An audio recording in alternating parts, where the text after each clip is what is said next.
Vas a dar toda la vuelta así. Lo abrimos aquí.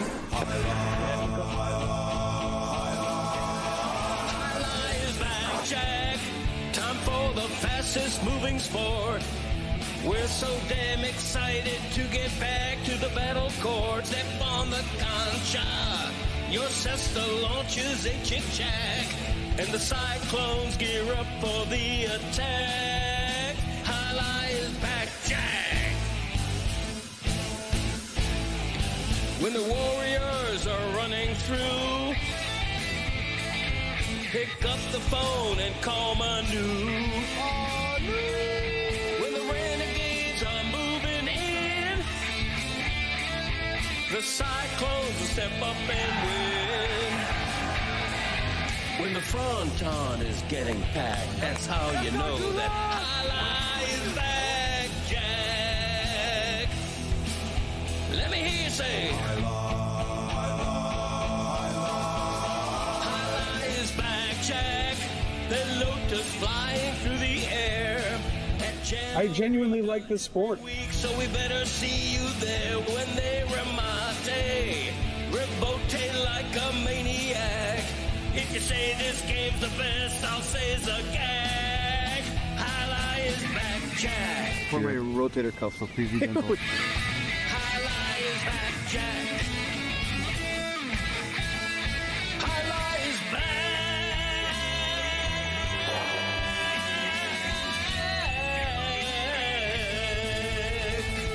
Highlight is back, Jack. All right, let's give it up, everybody. We did it. It's Friday.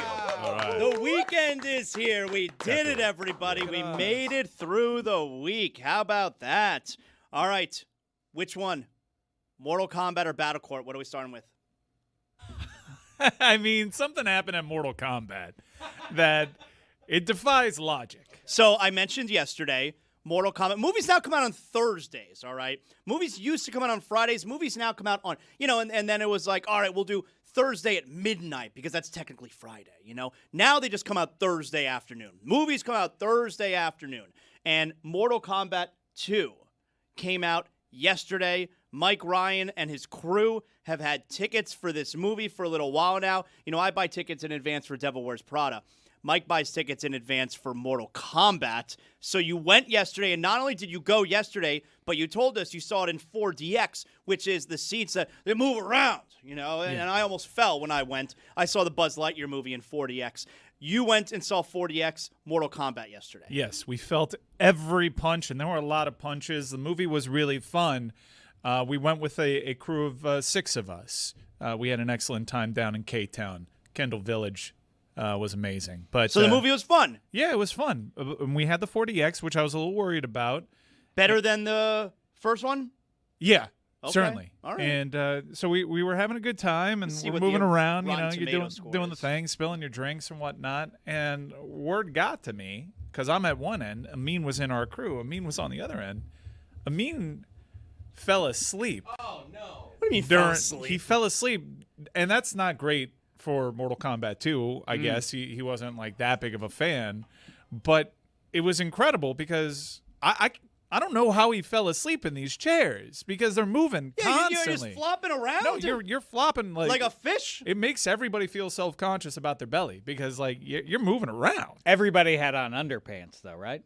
Best I could tell, but there was a lot of flopping around. Mortal Kombat, 90% audience score. It was a crowd pleaser, but Amin fell asleep.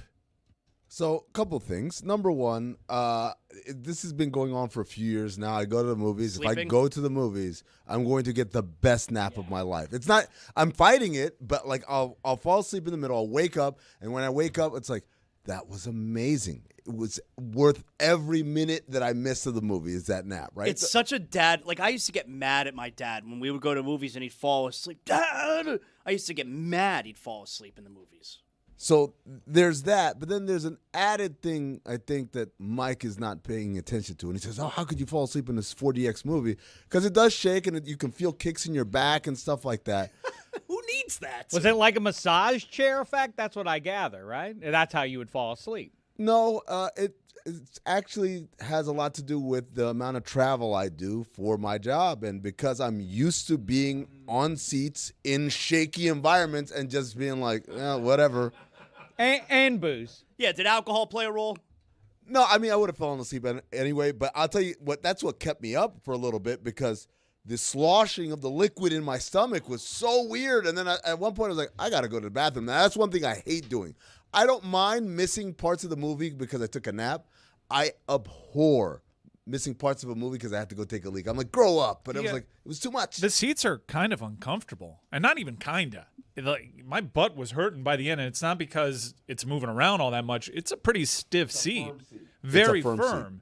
And you are moving a lot. There was a trailer for Mandalorian. Do the seats move with the trailers too? Yeah, for that one. that and one that it one did, actually yeah. felt kind of cool because you're soaring through the air. And we looked at each other like, oh, this Maybe. might What actually would be the optimal movie then, given what you experienced, that you can summon, like Raiders of the Lost Ark? I would say something where there's a lot of flying, because even it's not always just shaking for battle. Like if you're taking off, it leans back. If you're going down, it leans forward. And then they have these air jets, so you get the feeling of the wind whooshing past your face. So for the Mandalorian, And when there's fire, they burn you. no, I don't think they didn't have any. They heat. don't actually burn you. Yeah. No. Well, no, they didn't even have heat. I thought they'd have a heat lamp for that, but no. But like for the Mandalorian trailer, because there's a lot of like, he's on a jetpack, they're in a spaceship. It was a lot of tilting back and wind whooshing, and I was like, It was okay. quite enjoyable. Yeah. I'm like, I can get into this. Me But then too. Mortal Kombat was a different experience because it's all fight scenes and you're being thrown around in the air as the fighters are being thrown around in the air. And there's very little dialogue and exposition in this film. And also, I would like to say, the physical activity of the chair does not actually match what's happening on the screen, right? So it's just like someone gets punched. It's not like I feel it like tilt me the way the punch happened. It's just like shake the hell out of you. So yeah, something happens, just like, all right, we're gonna shake the shit out of the person in the chair. Yeah, but to me, it seems impossible to fall asleep. But I guess, as he pointed out, with the airplanes, he's conditioned to this. I guess it's kind of like a baby in a back seat. The only way the baby falls asleep is if you put it in the car. I don't know how, but he managed to do it. Did you like the movie? Because typically, if you fall asleep during a movie, that's a bad sign. Mike especially called if you it's a baby 40X. in the back seat. I was a baby in first class, baby. I was shaking, and everyone was like, oh, my God, we're going to die. And I'm like, I don't die like this, guys. You don't get to review the movie, though. That's the deal. You get to have no proper opinion. I liked it. Well, it doesn't matter. I just said it doesn't matter what you thought of the movie. You slept through some portion of it. Some portion of it. It's not like I slept through the whole thing. Like a Your strong review 20 is minutes, I think. invalid. 20 minutes I missed. He didn't lose the plot. Now, one of the I gather there was no plot based on what Maybe you there's said. no No, plot. there is a plot. Now, Outworld plot. has won 9 consecutive Mortal Kombats. If We need to win this Earthrealm 10th one. loses a 10th one, Outworld gets to invade Come Earthrealm. on, man. Come on, Dave. I'm sorry. Now, one of the fun things about seeing a new movie that's going to have a huge audience like this, you get the real good trailers. You get any great trailers? Disclosure Day. That one looked cool. But That's by the way- Spielberg, right? No, that just happened about 25 minutes ago. They released the files. Topical humor. Welcome, Le Batard Show. All right, so Mortal Kombat. 2 thumbs up? Well, like at least one, and the other one's shaking a little bit. I made that up, by the way. Movie reviews, 2 thumbs yeah, up. It's mine. Were you here when you thought Copyright. Ebert was still alive? All right, so I'm going to wind up seeing Mortal Kombat sometime soon. I'm into it. I like it. Battlecourt Championship. I told you we started with Mortal Kombat, but that's only because that happened last night. But today, Battlecourt Championship. Chris, what's on the line? Like this is the big shebang? Couldn't sleep last night. Woke up around 5:30 this morning. Should have gone to Mortal Kombat. Yeah. I'm excited. We got to bring George Clooney in. He's here. We're very excited. It's a big day. We can make history today. You know it's a big day when George Clooney's here. Other teams have been able to fight for a chance to go back-to-back, and we get our chance today to be the first team to win back-to-back championships.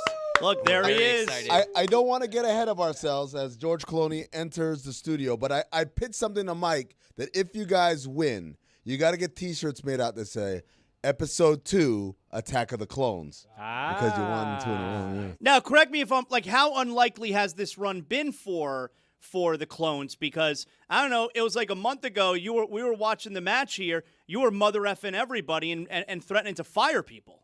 Yeah, I mean, we struggled in the middle of the season. I think if you're just looking at our roster, we were expected to be in the playoffs and compete this season. We have like the so best. It's been a strong finish. I think strong start, strong finish. This team is where it's supposed to be. This is no fluke. This is not a team. I was hearing listening to God Bless Highlight the other day, and they're calling it like the most veteran God team we Bless have. Highlight. That's right. You George know, Clooney hosts. You know who a strong finish is? Timo Salami. That's because he's Finnish and he's strong. You almost got his name right, even. Yeah. Is Not that Timo? salami. Is He's that not. salami? He's not a You made him a spicy deli encased meat. He's salami. Salami. Salami. But please, we would like people to come out tonight. Support the Cyclones. It's a fun night out. It's going to be a great game. Zuleika for the Chargers has had an unbelievable season. This is a 1 seed versus the 2 seed. No team in Battlecourt history has ever successfully gone back to back. It's shaping up to be quite the week for me, a history maker. Episode 2, Attack of the Clones, baby. So this could be a repeat of what we saw from you guys, like 6-8 months ago, raising right. trophies, drinking out of the cup, the whole deal, It's going right? to be quite the party if the Cyclones do what no team ever has. I hate the nitpick, but George Clooney, the weird grooming or lack thereof with the unibrow here in the year of the Lord 2026. Keep You it don't pluck natural. that out, huh? Keep it natural. Yeah. It is from the Basque region, the sport, so we honor. Oh, I see. Dave, have you What ever... are you saying? People from the Basque region That's right. Yeah. traditionally maintain yeah. a proud unibrow? That's right. Dave, have you ever been to a highlight match? I know about did that? as a child, and it was fine, and I enjoyed it, but I'm against it because they discriminate against my people. They're anti-leftists. You know, you're not allowed to be a lefty Sounds like and my play the kinda deal. highlight. It That's is true. That's outrageous. It is true that you wear the cesta on the same hand regardless of Wow, what I guess you're I strong can't against. Why? I don't know why that's the rule, but that's the rule. Well, if you listen to God Bless Highlight, you would know that the way that the ball would release, should it be on the other side, would be far too dangerous and wouldn't Same even be in crap play. I had to deal with Safety. in Little League. They wouldn't let me play third base. Well, you're left-handed. Yeah, you wouldn't be able to make the pivot appropriately. And now I'm excluded from highlight. You got to play first. Corner outfield. Do you ever wonder,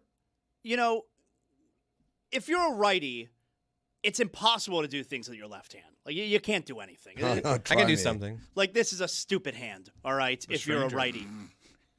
But in baseball, you wear the mitt on the left hand, of course, because you throw right-handed, and it's like, it's really useful. You're really good with it. Like, you can catch very well. True. But I can't do anything else in life with this hand. I can do something. How do I catch so good then? How do I wear the mitt on the left hand and be a competent baseball player? I can't do shit with my left hand otherwise. I mean, just to be clear, you jerk off with your left. Sometimes to switch it up. Chris Cody joined him in that too, by the way. Not each other. They didn't join each. They weren't there for each other. You don't know what my wink meant. Yeah, you're right. I guess. Yeah. I mean, given what we've learned this week, everything's on the board. As the By the onion way, peels back another layer, who knows what we'll find. Little update. It got to her. Oh, no way. Oh, no. Calm She had a good laugh at the idea of me struggling to get there. Oh. Oh, because that never happens. Got it. Did she tell you what she thinks of when she's having a difficult No. time getting there? Were you hoping Is it that the firefighter? Were you I'd like to hoping that think it she'd be is. like, me too sometimes? I don't know what I was hoping for. I think of what it'd be like if you had a twin. But she had a good sense of humor about it, so we're okay. We're still married. Did it get for to for her all the sister? Reddit posts saying it got everywhere.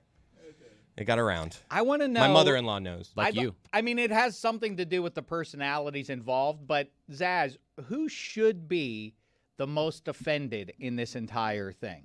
The wife? The twin sister? Like, ugh, I don't want you thinking about me like that, Chris. Or is it the firefighter? It's a good question. It has to be my Because, wife. My wife is the answer here. The thing is, if you're the firefighter, you kind of look at, this is my beautiful I don't think wife. offensive is the word to use. It has to be like, who is the most uncomfortable, maybe. Wait, Well, I think your Jeremy, hold on. self-esteem- For our audience, let's recap the audience. Yeah, just to recap, Right. Chris said that when he can't get it up and can't get going. No. That is That- what you said. Yeah, no, it's I exactly said what when you I said. can't. It's the Oh, same boy. thing. No, it's not Okay, the so same when- thing. when- It's a when- completely different Let's not thing. The interrupt hell does that Jeremy. sound? Yeah, so when Chris is doing it with his wife, he thinks of her twin sister, who, of course, is married to a fireman.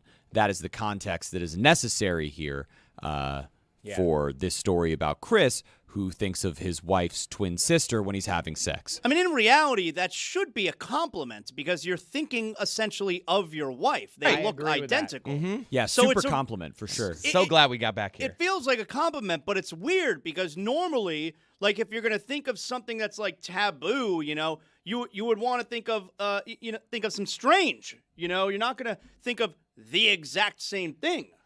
Well, it's an indictment of personality, though, isn't it? Then? I guess. Well, the old shrew that I'm with gets me down, but I get up when I think of the twin sister. I think the guy, all right, let's move on. I think the guy who should be the person who should be bummed out from all this is the firefighter because he's taken with, he's attracted to physically and otherwise this woman. And then he's like, you know what shows me where I stand in the world order is the woman that I won her heart. My competition is Chris Cody. Would that ding why'd you your say that self-esteem? way? I think it would really highlight or lowlight for you where you are in life. Like this is basically my competition for this level of woman. Right? I think you're thinking about this the wrong way, Dave.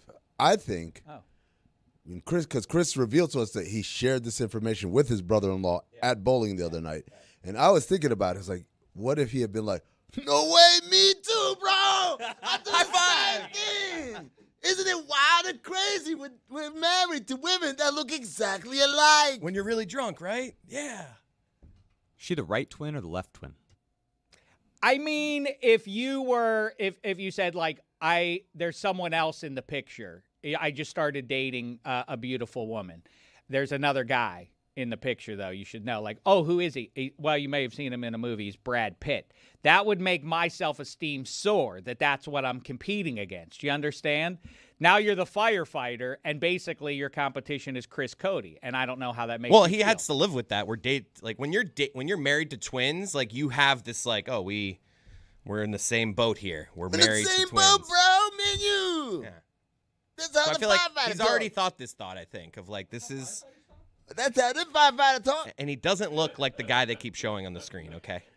That's me right there. Look at me with my abs, man. I'm a firefighter. What country is this firefighter from? I'm from here, right here in America, like you. It's like a really bad Dusty Rhodes. I don't know who that is. It's a hand talker. So this weekend, this Sunday, it's kind of snuck up on us, right? Is the NBA draft lottery. That's right. The Panthers, a couple days ago, they struck out in the NHL draft lottery. They actually dropped down a spot from 8 to 9. Well, the Miami Heat, the Heat fans have been waiting for this, right?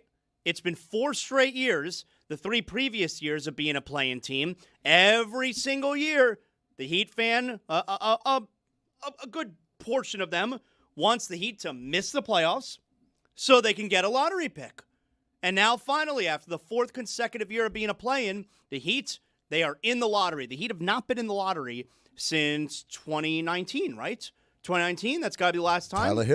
Tyler Hero. Last time they've been in the lottery, 2019. And the time before that, 2017.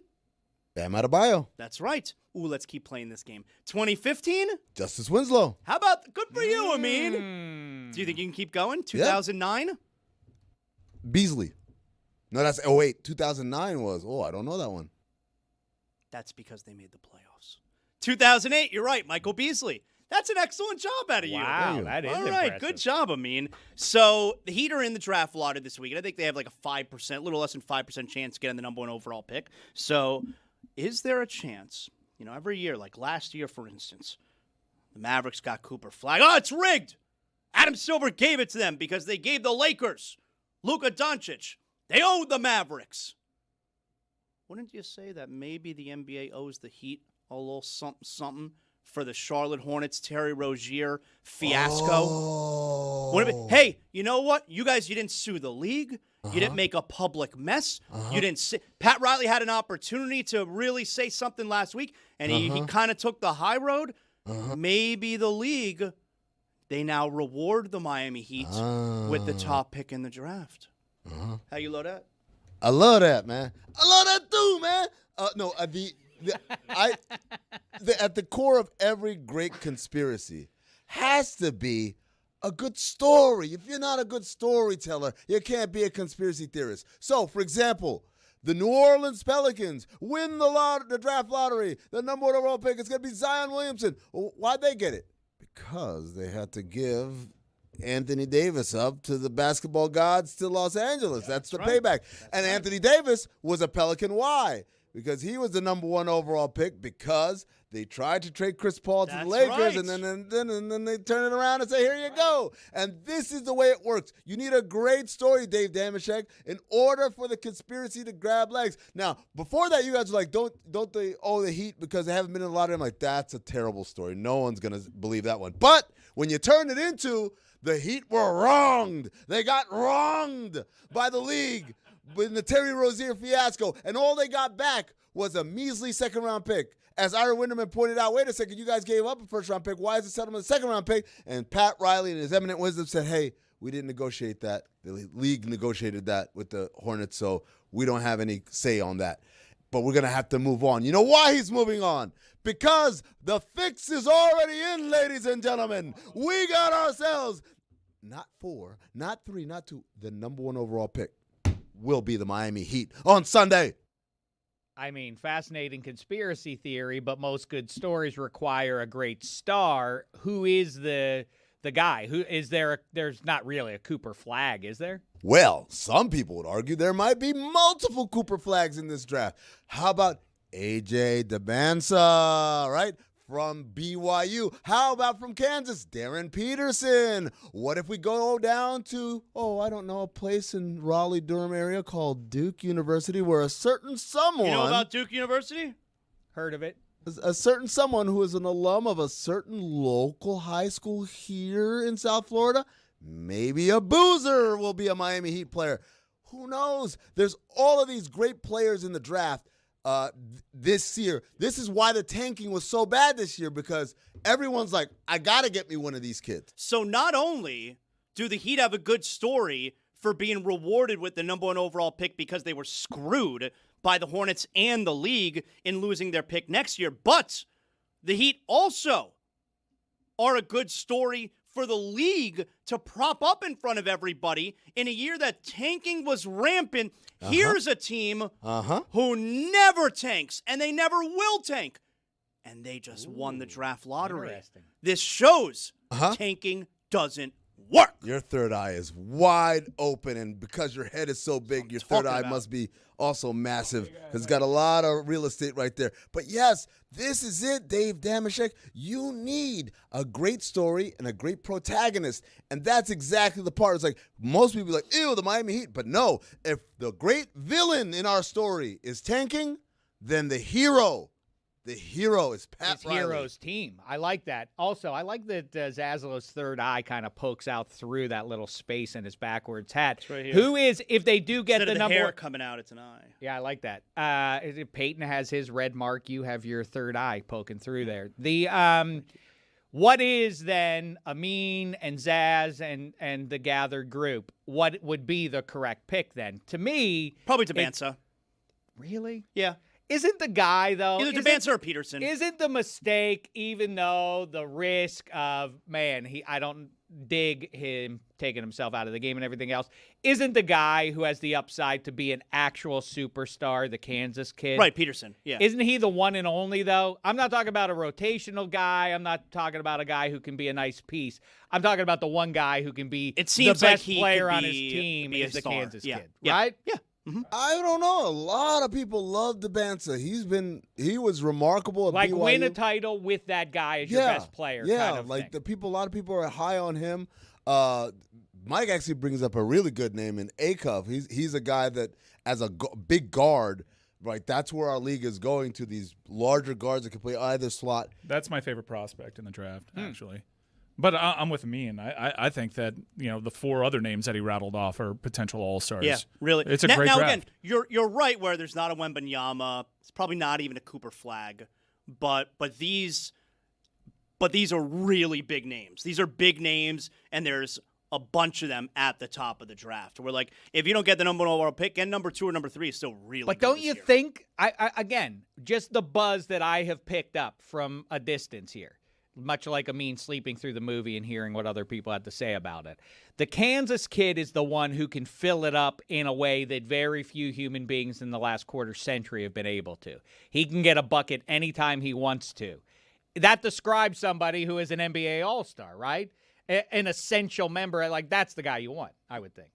I mean, DeBanzo is an incredible scorer, too, this year. And he's got great size, and he does a lot of other things as well. He's a good passer. He's a good rebounder. I'm not trying to be combative here. It really is like a toss-up. It depends on who's picking, really, at the top of that draft. If the Heat, let's play fantasy world, all right? Because the Heat have, let me see, I got it. 1% chance to win number 1 overall, and a roughly little less than 5%. 5% chance to be in the top 4. Yeah. And look, top 4 would be the goal. Top 4, you're going to get a stud, all right? Number 1 would be unbelievable, but and by the way, the Heat have never won the draft lottery in the history of the franchise. They have never won the number 1 pick.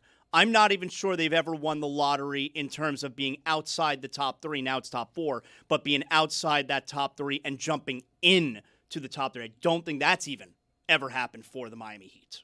Ooh, the year before Dwayne got here, they didn't jump a little? When they got who? When they got Butler? Dwayne.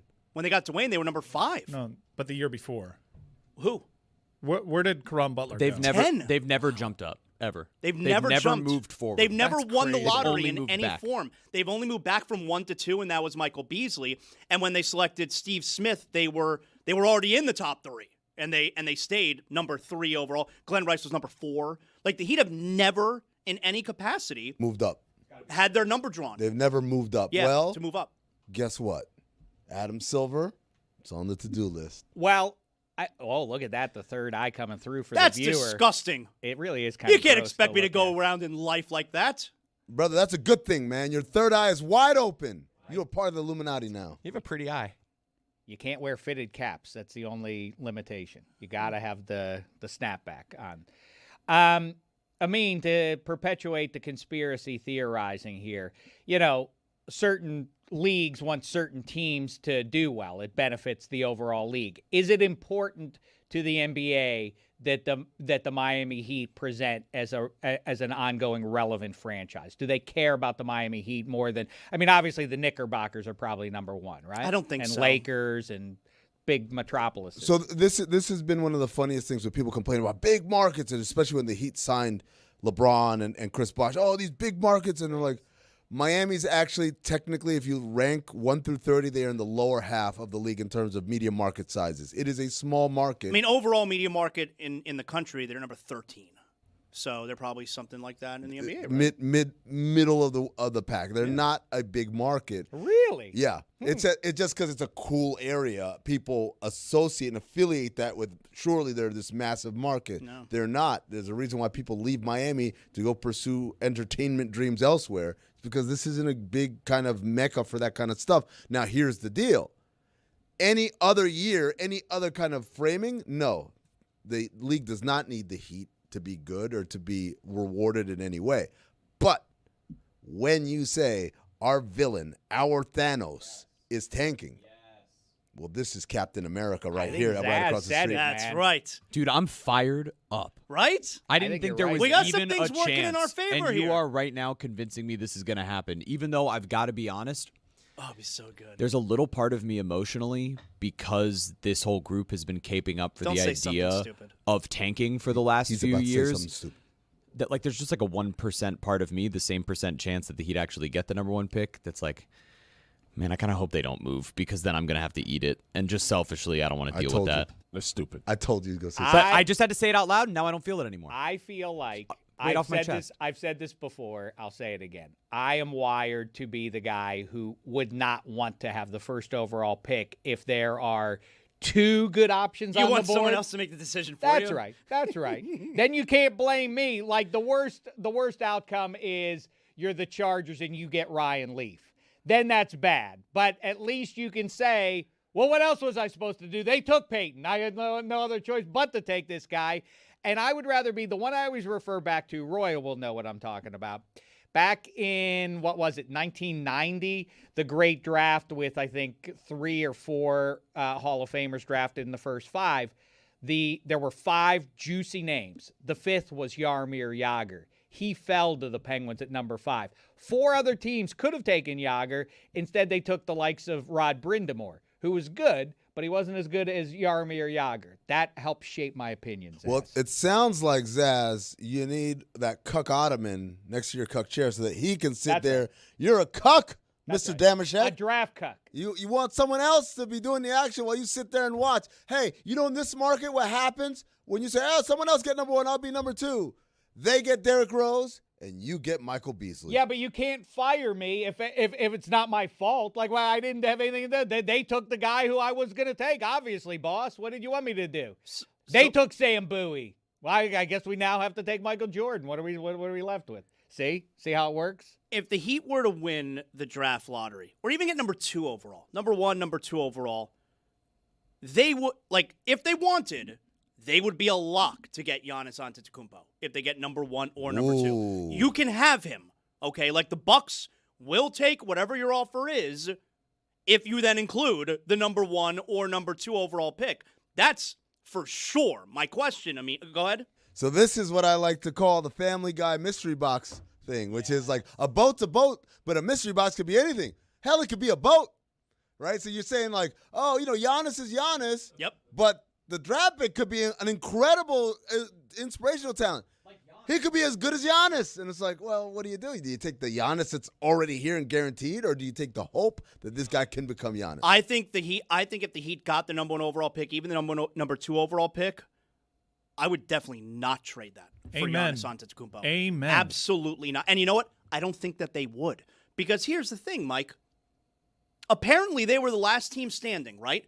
When it came to, if we're going to trade Giannis, this is the offer. All right, we're not going to do it. So if you had the best offer there, why would you now also include the number 1 overall pick?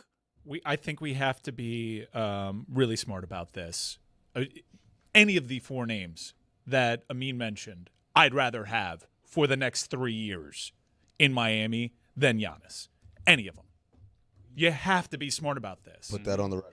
I think any of those top 4 names that you mentioned are going to be much better assets for you 3 years from now.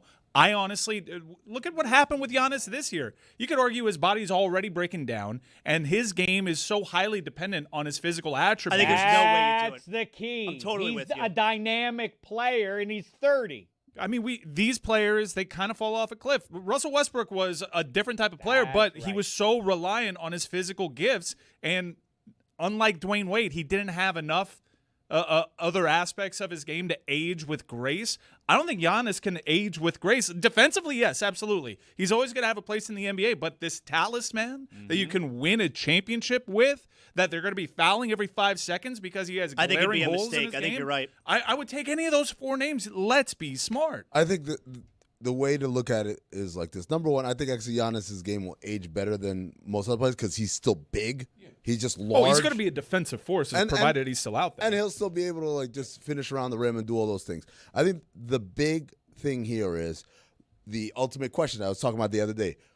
Every team and every player has to be able to answer this question truthfully and accurately. And if you do, riches and rewards await you. And if you don't, you're going to be lost in purgatory. Who am I? You look at the Miami Heat. If they were like a piece away or a superstar away, I'd be like, yeah, swing for the fences. This is your chance. But if you're being honest, you look at this team, this is a mediocre team. It's not a Giannis away from competing for a championship. Correct. You still need more stuff outside of that. Now, I will put a caveat that they are in the East, and they could be a Giannis away from making a finals run. So the way I would argue against that is if you look at Milwaukee's supporting cast, when Giannis was in the lineup this year, they were literally a 500 team.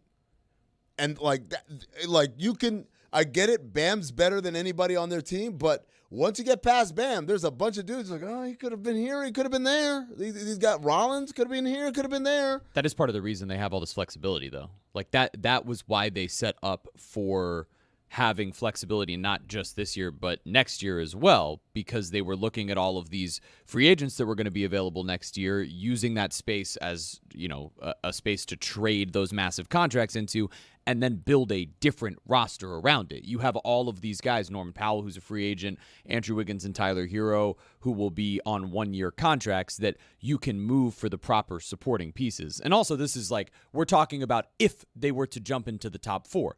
If they don't, and then you're moving the 12th pick, all of the things that everyone just said about Giannis that they're not going to want to have, we're all going to celebrate. No, but that's different. That's different. That's a lot different. But Milwaukee still wants that deal, though. If it's, let's say it's the 7th pick, Milwaukee still takes that, right? I mean, they wouldn't be able to get the 7th pick, but I understand what you're saying. Yes. But right, I'm saying not one of the I mean, based top on them almost taking what the Heat offered at the deadline, right. If you also include a lottery pick this year, I would assume that they would take it. Yeah, I mean, look, it's a strong package with a lottery pick, let's say the 12th pick or whatever. The problem is there's a new suitor that's entered allegedly in the Boston Celtics, and they say, hey, what do you want? You want a superstar player or like an All-NBA MVP candidate caliber player? We got one of those. Oh, you don't want that? You want picks and stuff? Okay, I can take this guy, shop him literally anywhere in the league, and get the kind of pick haul that they want in return. That's the problem. So at this point, if that offer is on the table, we don't know that yet, but if it is, the Heat have to be able to sweeten the pot, and the sweetening of the pot is if your pick goes from 13, what it is today, to 4, that's a pot sweetener. I'm not saying you do it. I'm just saying that's where this arms race is headed. The only way I would trade that top pick if Miami wins the lottery would be if I made the previous deal for Giannis that was offered, and I can now also make another deal with this top pick. This is the LeBron goes back to Cleveland move, right? So it's like, hey, you went and got LeBron, and now I can trade that number 1 overall pick and go get Kevin Love. That's the only way I would do it. That's because then you're all right. Now we're win now. We're gonna win now. But otherwise, I would not trade. This was fun. It's not gonna happen, but this was fun. I think people get covetous and overly optimistic, and it's a funny, sociological thing that happens that so many people, like you said at the very start, that a lot of Heat fans, what they want most is the promise of a lottery pick, a high lottery pick. It's like, but you have good actual people on the you have Bam at least, and that sort of logic. It speaks to the way the sports fans' mind operates. But I think Mike makes the important point where Giannis is concerned. You might trade for 30. It would be smart no matter what to trade for 30-year-old Tom Brady. I don't think it's smart to trade for 30-year-old Lamar Jackson or Josh Allen. That's the logic. Giannis is before our eyes slowing down. He is all about being a rim attacker. Is he going to still be that when he's 32? Unlikely. Oh, you mentioned LeBron. I want that guy. Can we get him back?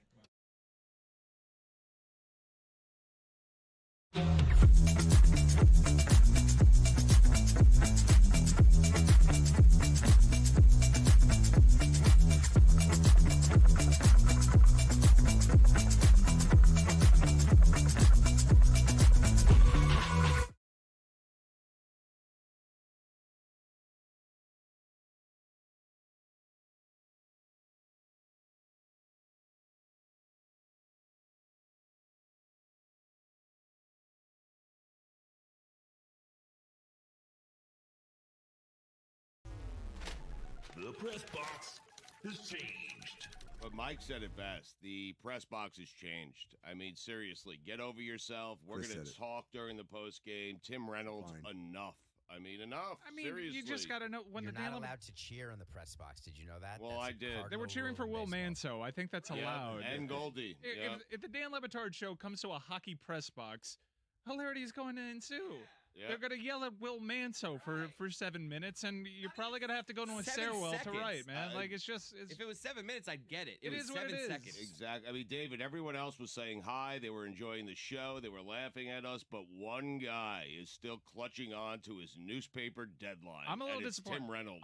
And is he your demographics, too? I don't know. I happen to like Tim a lot, and I imagine this was going to be like E.J. Raddick or something, but that's just a bad look for Tim Reynolds. Listen, I went up to him afterwards. This was the best part. Stugotz is like, I've known Tim for years. I'm going to go fix this. He walked to Tim and walked right back very quickly. Yep. It was a very quick interaction. Well, he was writing. Okay? He's on deadline. It's enough of the deadline. It's a we're on deadline. I got to get home. I feel like playoff hockey. I got to get home. I mean, yeah, we're on deadline too. We got to get that post game out. It is a working press box. Tim Reynolds is a journalist who's trying to write, and Stugotz is back there. Hey, Will Manson! That's Chris and Goldie. Don't leave out Goldie.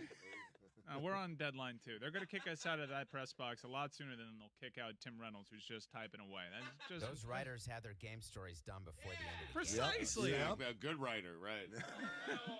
Oh, what happened there? I apologize to him. I've known Tim for decades.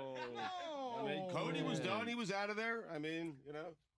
What was that interaction like, Stugotz? Take us behind the scenes. You walk up to him. You say what? He says what? I said, Tim, I apologize. That's on me. I should know better. Not Chris, okay? I should know better. I've been in press boxes before. I know you have a deadline. I apologize. And he said, that's fine. Just, try to keep it down. That is way too long. That was much longer than the actual conversation. I always extend it a little bit. I mean, you guys can we know call Tim Reynolds and just ask him about what the interaction was like? No. Greg Cody's Back in My Day. Seeds. Seeds. Had a slice of watermelon lately? Popped a few grapes in your maw? Then you probably notice seeds are disappearing from fruit. And you probably see this as a good thing just because it makes life a little easier. We love us some convenience. In fact, it's a terrible thing, the de-seeding of us. Symbolically alone, the seed is the king of life. Adam gave his to Eve, and here we are, if you believe the story. If they take the seed out of humans the way we have watermelons, we're all dead ducks. Beans, peas, rice, coffee, corn, all seeds. Flour and oil started as seeds. All hail seeds. So what the hell is happening? In exchange for convenience, we are not valuing the seed's impact on health, biodiversity, and our food system. The genetic variability of most plants require seeds as essential to their evolution. De-seeded, artificially homogenized fruits rely on human intervention in the reproductive process, exposing the fruits to many pathogens. Plainly put, seedless fruits are not as good for you. They contain less fiber and have fewer minerals and vitamins than their seeded natural brethren. Seedless fruits also have fewer antioxidants, plant-based nutrients, and anti-inflammatory properties. But enough about this science. Bring back seeds because seeds are fun. Not to mention aesthetically and visually pleasing. Kids growing up today have sliced open a watermelon, have never sliced open a watermelon, and experienced the joy of seeing that juicy red flesh dotted with embedded black seeds. Nellie Doogie used to tell us if we swallowed a watermelon seed, a big melon would grow in our belly. It wasn't true. But as kids, we'd make a competition out of seed spitting. You extracted the big seeds from the melon flesh.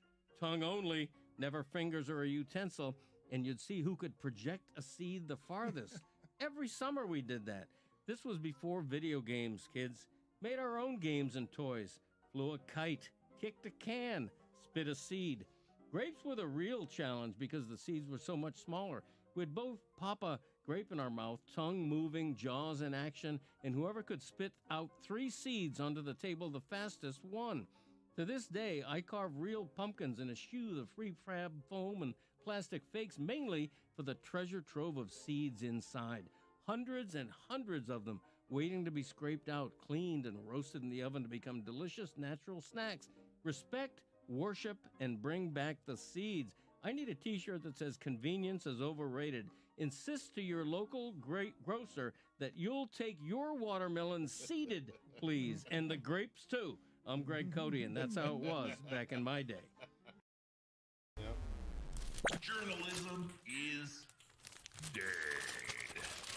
But journalism, as we know it, as you know it, what you wanted to do when you were a little kid, okay?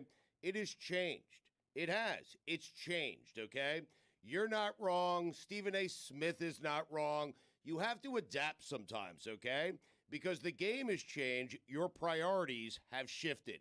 No one cares how someone goes and gets the news that they get, as long as the news is accurate, as long as it's coming from a credible place. If it's Woj, if it's Adam Schefter, if it's you, if it's Diana Rossini, if it's Shams, nobody cares. You might care. Greg Cody might care. Stephen A. Smith might care. But you know what? You all sold out. Every single one of you, okay? Stephen A. Smith jumped inside the circus tent. I don't blame him. Why'd he do it? Because he had to do it. Because the game has changed. You jumped inside the circus tent. You did. You did so with me. Think about that. With me and with Greg Cody every Tuesday, okay? And so you have ditched journalism a long, long time ago because why? Survival of the fittest, Dan. You have to change with the times. You have to roll with the changing environment, roll with the changing industry, and that's what you decided to do. That's what Stephen A. decided to do. And for Woj, for guys like him, the game has changed slightly, where he went out and he seeked reports, and he wanted to be the reporter. And you know what? If now he has morphed into a mouthpiece for the Blazers, I'm okay with it. I am good with it. I don't Survival care. of the fattest. Everyone, exactly. Everyone is selling out to make a buck. What a terrible timing. It by was you. great. Like that joke. Hey, just give it up. You all want to be journalists. You're not journalists anymore. None of you. Not a one of you. Sorry. You didn't even hear the joke. You oh, said I did. Survival of the fattest. It was great. It just could have been done after Stugotz stopped talking, Dad. Right. Yeah. Yeah. Shoehorn that But I'm in. okay. I'm okay You're with splitting it. hairs. Right. Okay. You adapt. You roll with things, man. That's it. You know, Dan, you started off.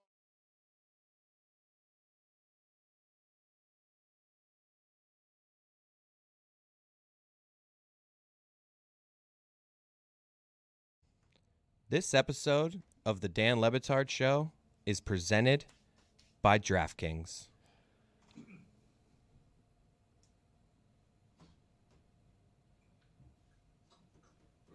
DraftKings, the crown is yours. Incredible. He really did it. Great performance. I am very excited for this weekend, guys. Very, very excited.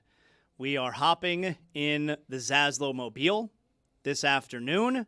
Me and I got my son and a couple of my older son and a couple of his teenage friends, throwing them in the back seat.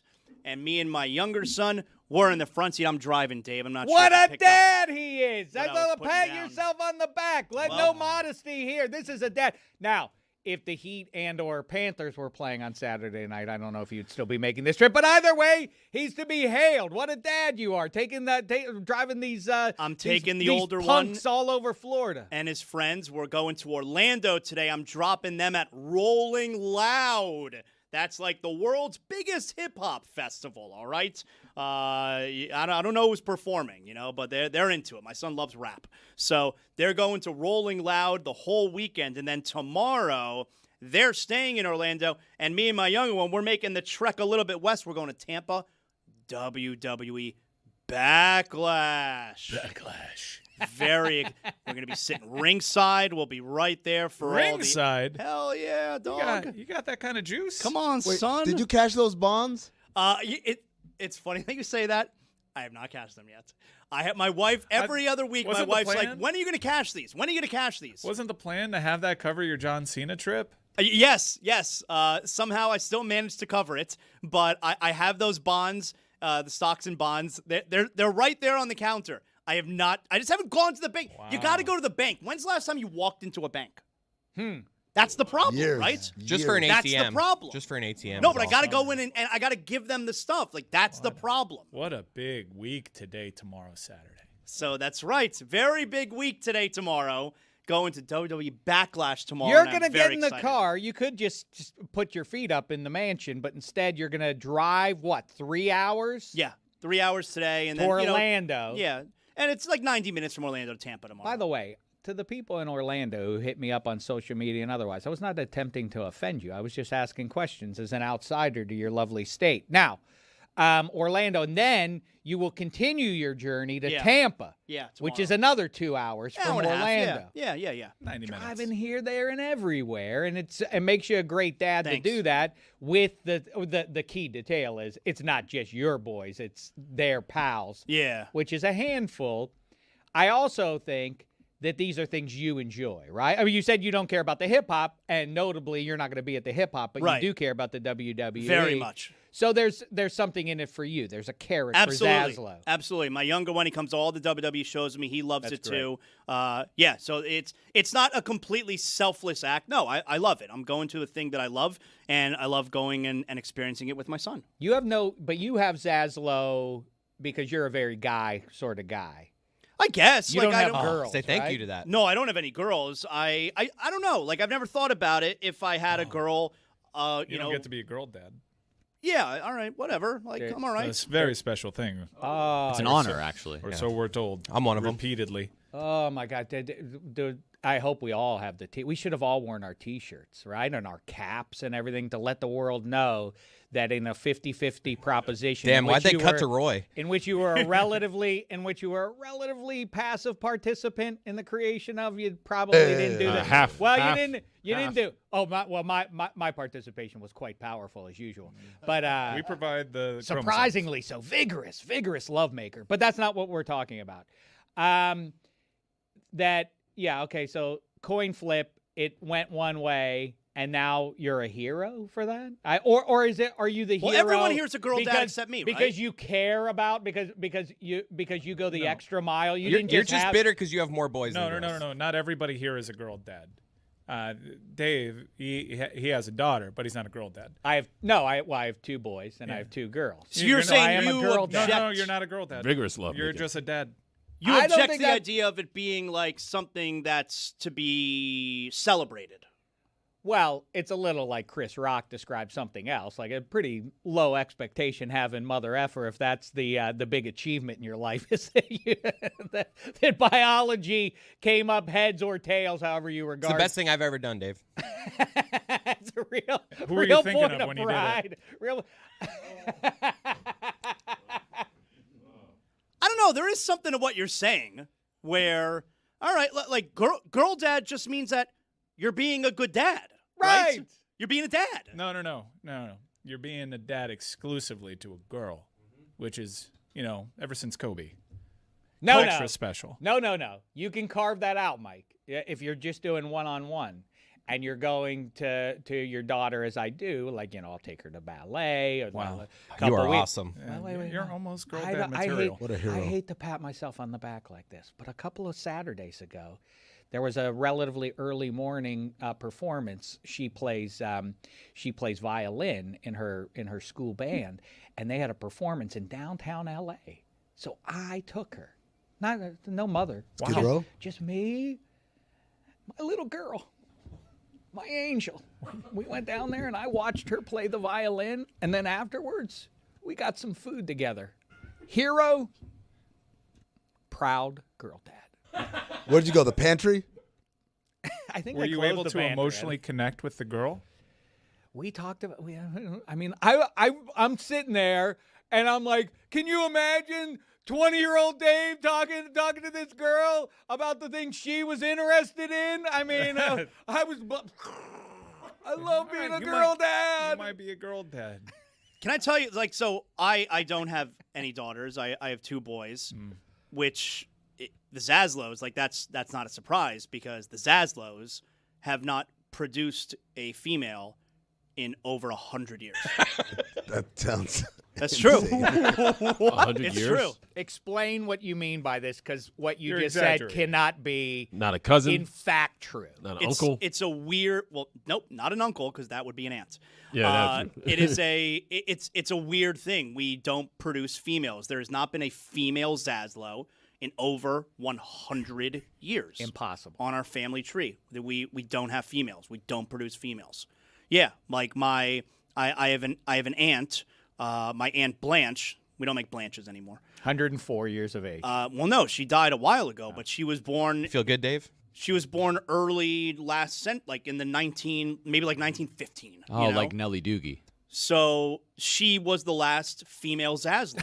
It's been over, so it's been like around 110 years. It's been over 100 years since we produced a female. Why is that hard to believe?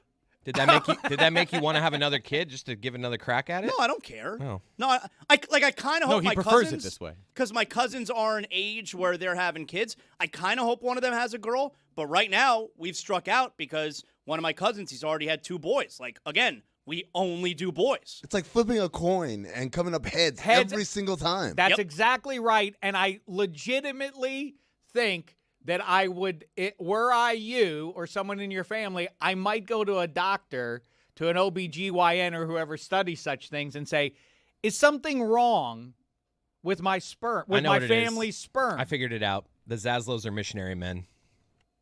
That's not true because there is a specific way to to assure that you have males, and it's not that way. Oh, wow. You've looked this up. Yeah, we know this.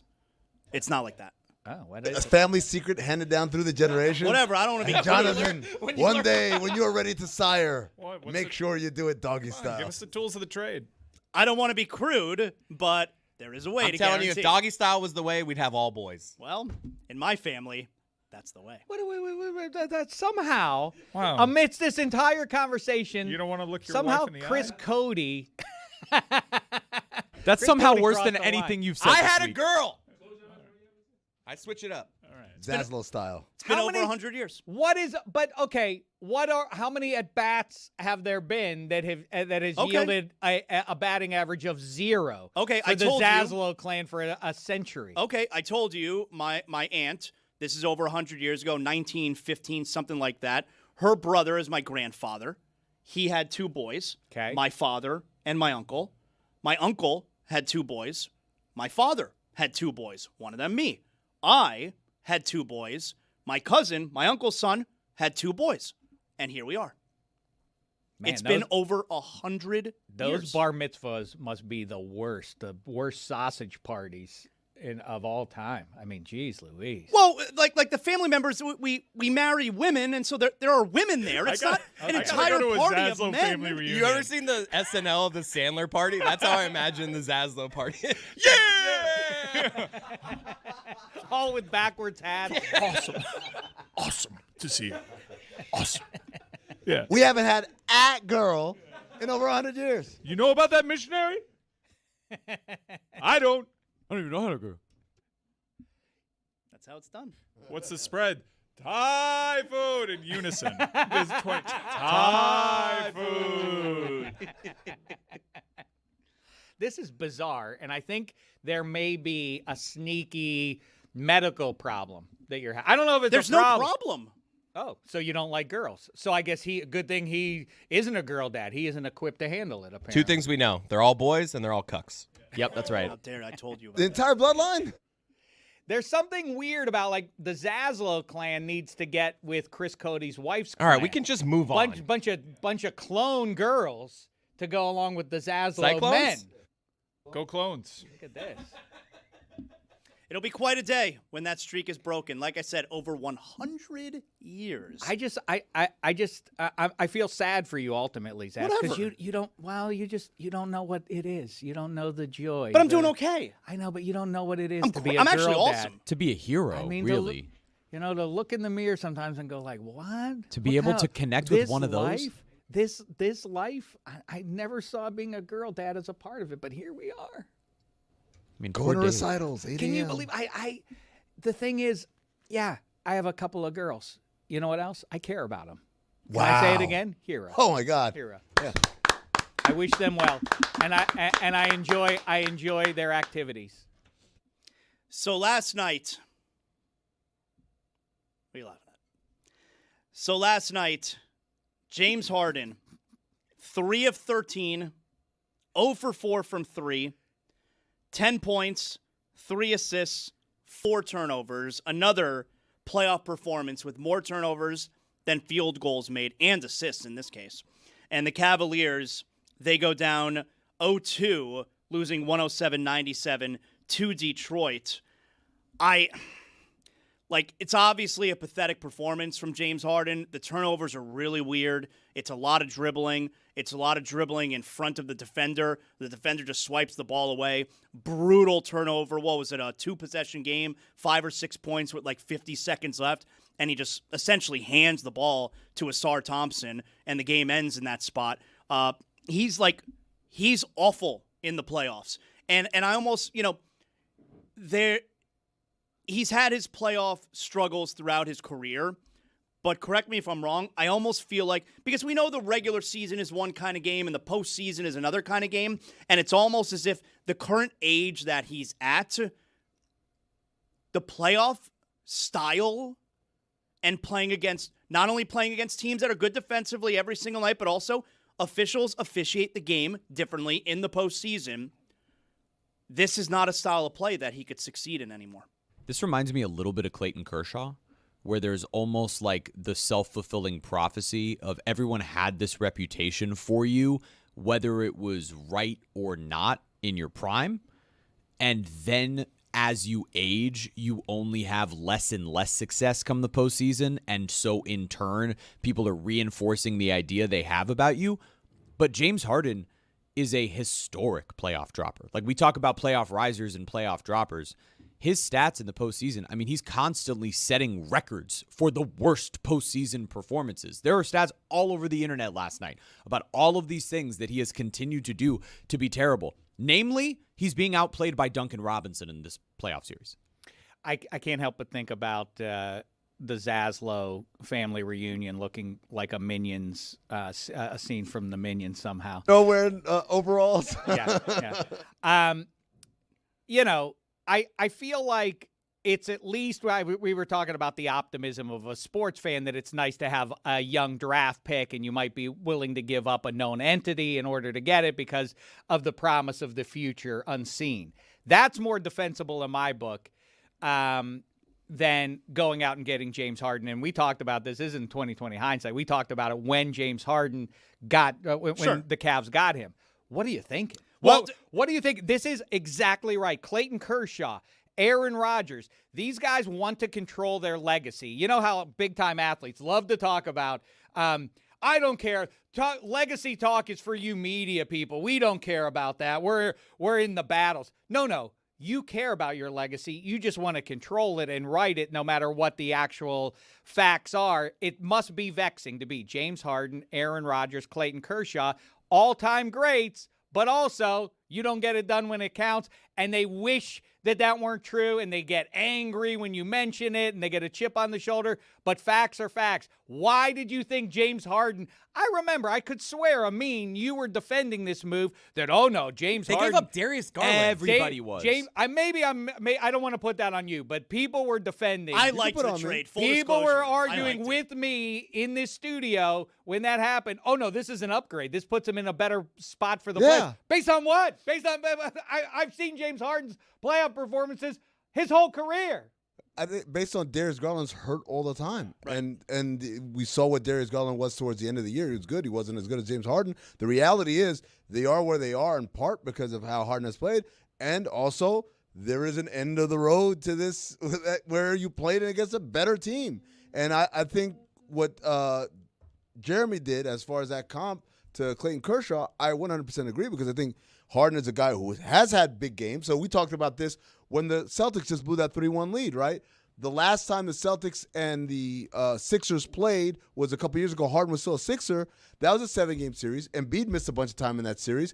Harden had like a 40-point game in either Game 5 or Game 6. Like, he had a big game in that series. They lose, and everyone's like, it's Harden's fault because he's a choker. I'm like, wait a second. All the excuses about Tatum being hurt and all that, where were those same people, same voices a couple years ago? Fair or not, when you're the common factor in flameouts in the postseason, a.k.a. when the games really matter and people want to talk their way around that, that is what we're watching the games for. If you don't come through in the big spots, that is how you are going to be remembered. No, look, he had these 2 games have been really bad games.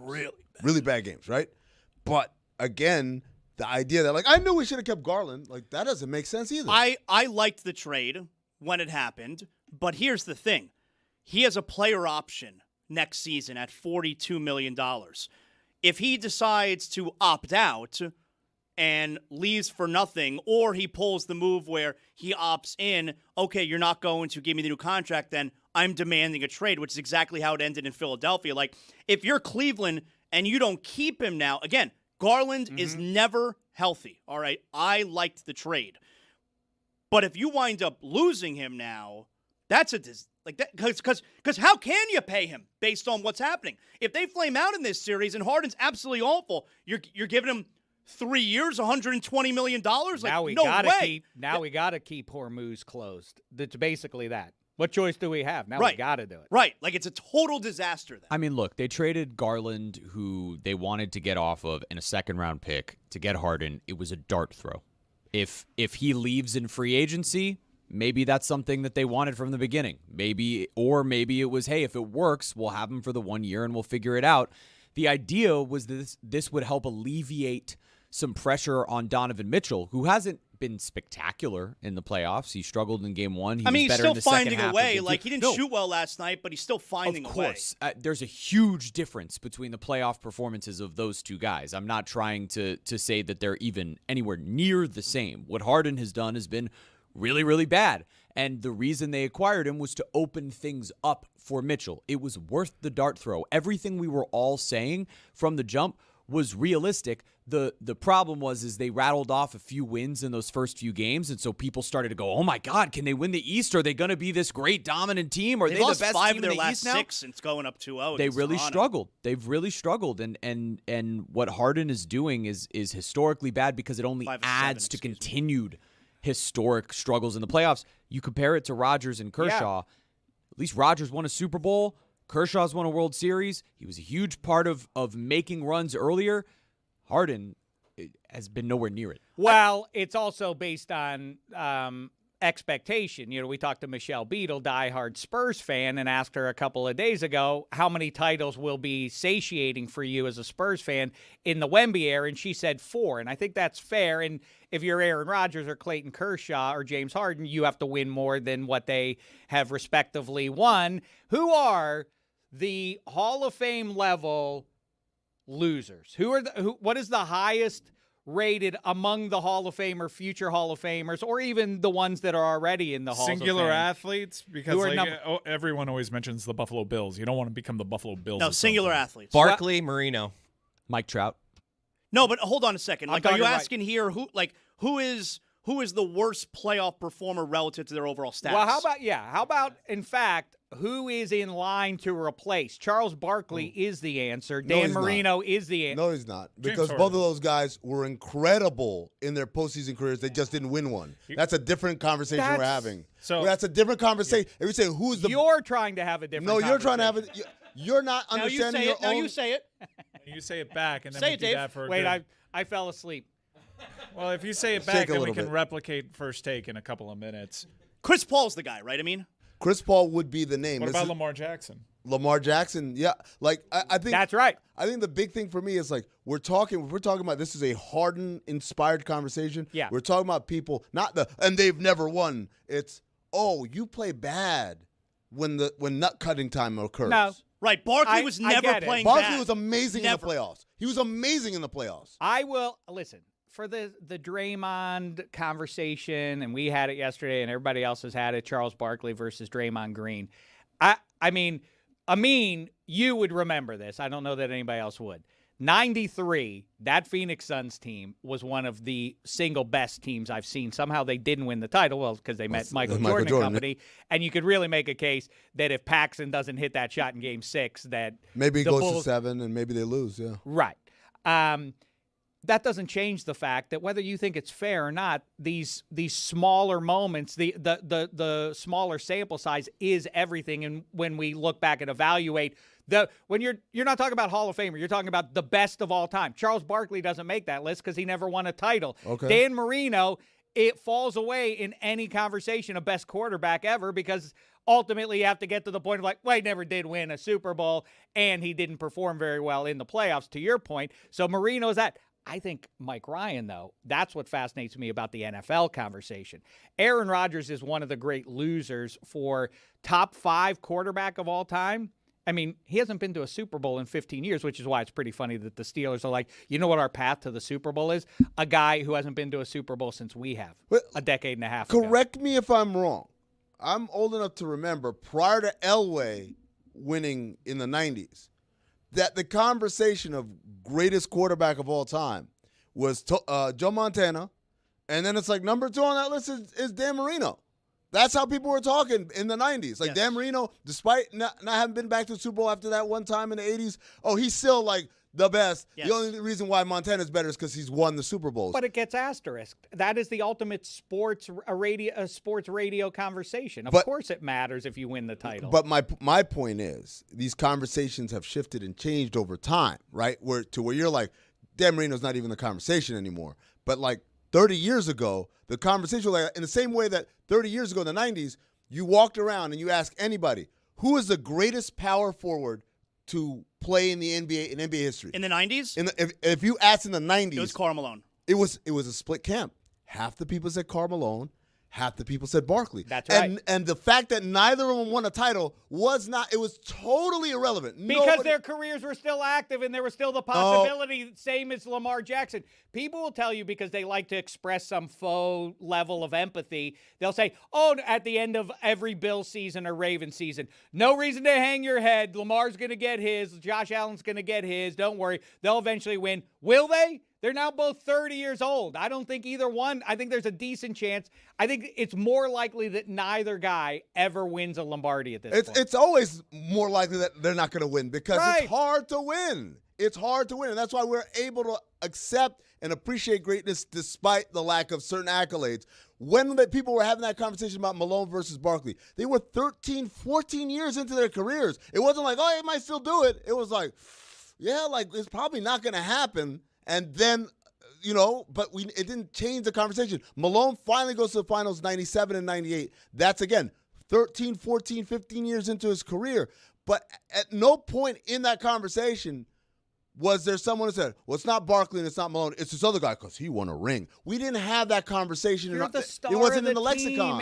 It wasn't in the lexicon, Damashek. The idea that it's Jimmy Olsen's fault at the end of the climactic third act is a crazy thing. Hey, Jimmy Olsen and Lois Lane saved the day. Like, hey, no. Superman, you're supposed to do it in the big spot. You didn't do it, man. Dave, you're playing hot take time machine right now, and you're applying modern day conversation tactics to things that were happening back then. You're saying, this idea that it's Jimmy Olsen's fault. No one was ever even saying it was so-and-so's fault. It was just, hey, these guys are great, but they never won. So what? They're still great.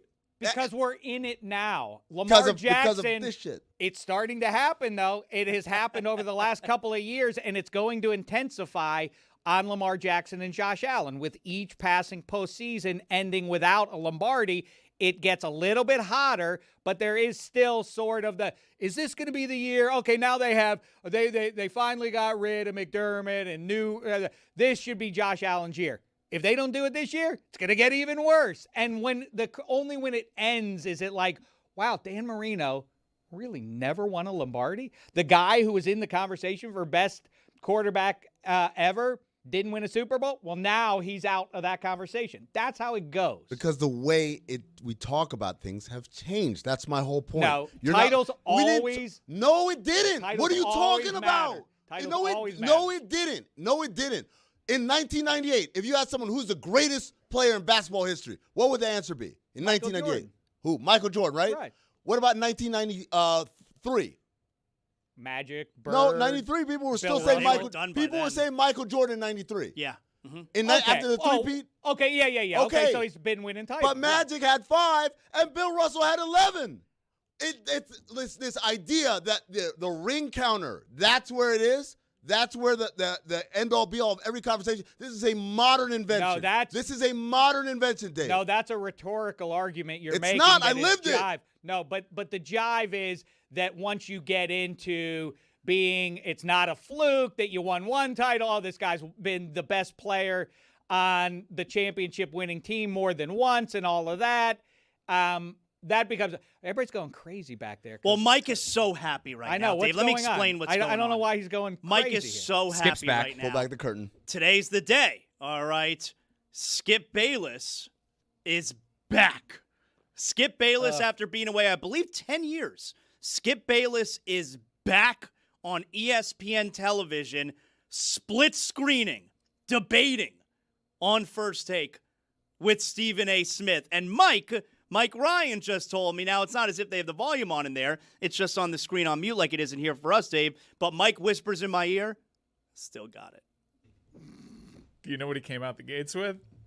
Skip, Lakers are better without Luka. I'm telling you guys, the moment he knew he would be on, he's telling me start scripting top tier S-class type stuff. I can't come with some lukewarm, is Dan Marino the biggest loser of all time? Whatever. Like, no, I got to come with some heat. Take some notes, Dan Marino. That's how you do it. He's called Luka the most inefficient player in the NBA. What data do you have to back that up? That's not right. What does the majority think? Then what? Then I'm going to defend the minority. I'm going to come up with Dave a cockamamie reason to dig in and defend the minority opinion on everything. And as a result, I'll get credit for making you think. Dave hates it. You got to understand what he's doing here. By saying put on a masterclass. This is incredible because you know already what his angle is. It's like, I'm not going to let LeBron off the hook if he loses this series because they are better without Luka. I am raising the expectations and the bar for the Luka-less LA Lakers. Therefore, I can really give it to Bron. You see how he's doing it? This is the tactic, right? It's like, how do I make it so it's LeBron's fault, right? If we allow that Luka's great and the Lakers are better with Luka, then it's not LeBron's fault if they lose. But if we say that Luka's overrated, inefficient, and they're actually better without him, now when they lose to the Thunder handily, it is LeBron's fault. It's like when he said, Bronny more clutch than his father. All right, he's way wealthier than I am, so I'm not going to argue about his approach versus my approach, but it's cockamamie jive that he's slinging. LeBron is, to do the cross sports comp, is John Elway. He is admirable for getting those bum rosters with the Cavs that he was on early in his career to the finals. They had no business playing for titles except that LeBron dragged them there. Same way with John Elway. It's not winning those 2 Lombardis at the tail end of his career owed more to Terrell Davis, obviously, than John Elway's play. It was Elway dragging 3 Broncos teams, and at least the first 2 that you look at in the 80s. Those rosters are garbage, or at best, hot mediocrity. And he took them to Super Bowls in the age of Marino and otherwise. Those are their greatest deeds. It doesn't change the fact, talk about living in the world in which, as it exists versus the one you want. Everybody reacts to the titles. The enduring legends are the ones who win the titles. That's how it goes. You can argue with me about that, but you're digging in on nonsense then. Of course, the guys who win all the titles are the ones who we celebrate most 25 years after the fact. You're changing. No, I'm not. You're changing the point. You're changing the basis of the conversation. You guys are losing the plot here. Skip still got it. Yeah. They're asking right now, would Luka on the floor make a difference in this series? And I have the captions now. Thank you, tech team. No, because I have just laid out the argument that Luka's the most inefficient player in the NBA and the Lakers are playing much better. I never thought I would do this. But, guys, go on. We need to give Skip Bayless a toast. Yeah. Oh, wow. Wow. Presented by Cuervo. I didn't know you still had it, sir. Still got it. It's on me, not on you. Still You're got fantastic. It. Worth a toast. Keep it Cuervo. Thank you, Skip Bayless. I mean, he's still doing the thing where he points. He's poking the desk. Oh, yeah. And moving forward. Never lost a debate. Oh. Never lost a debate. I didn't think I missed him, but I miss him. Here's to you. I'll tell you.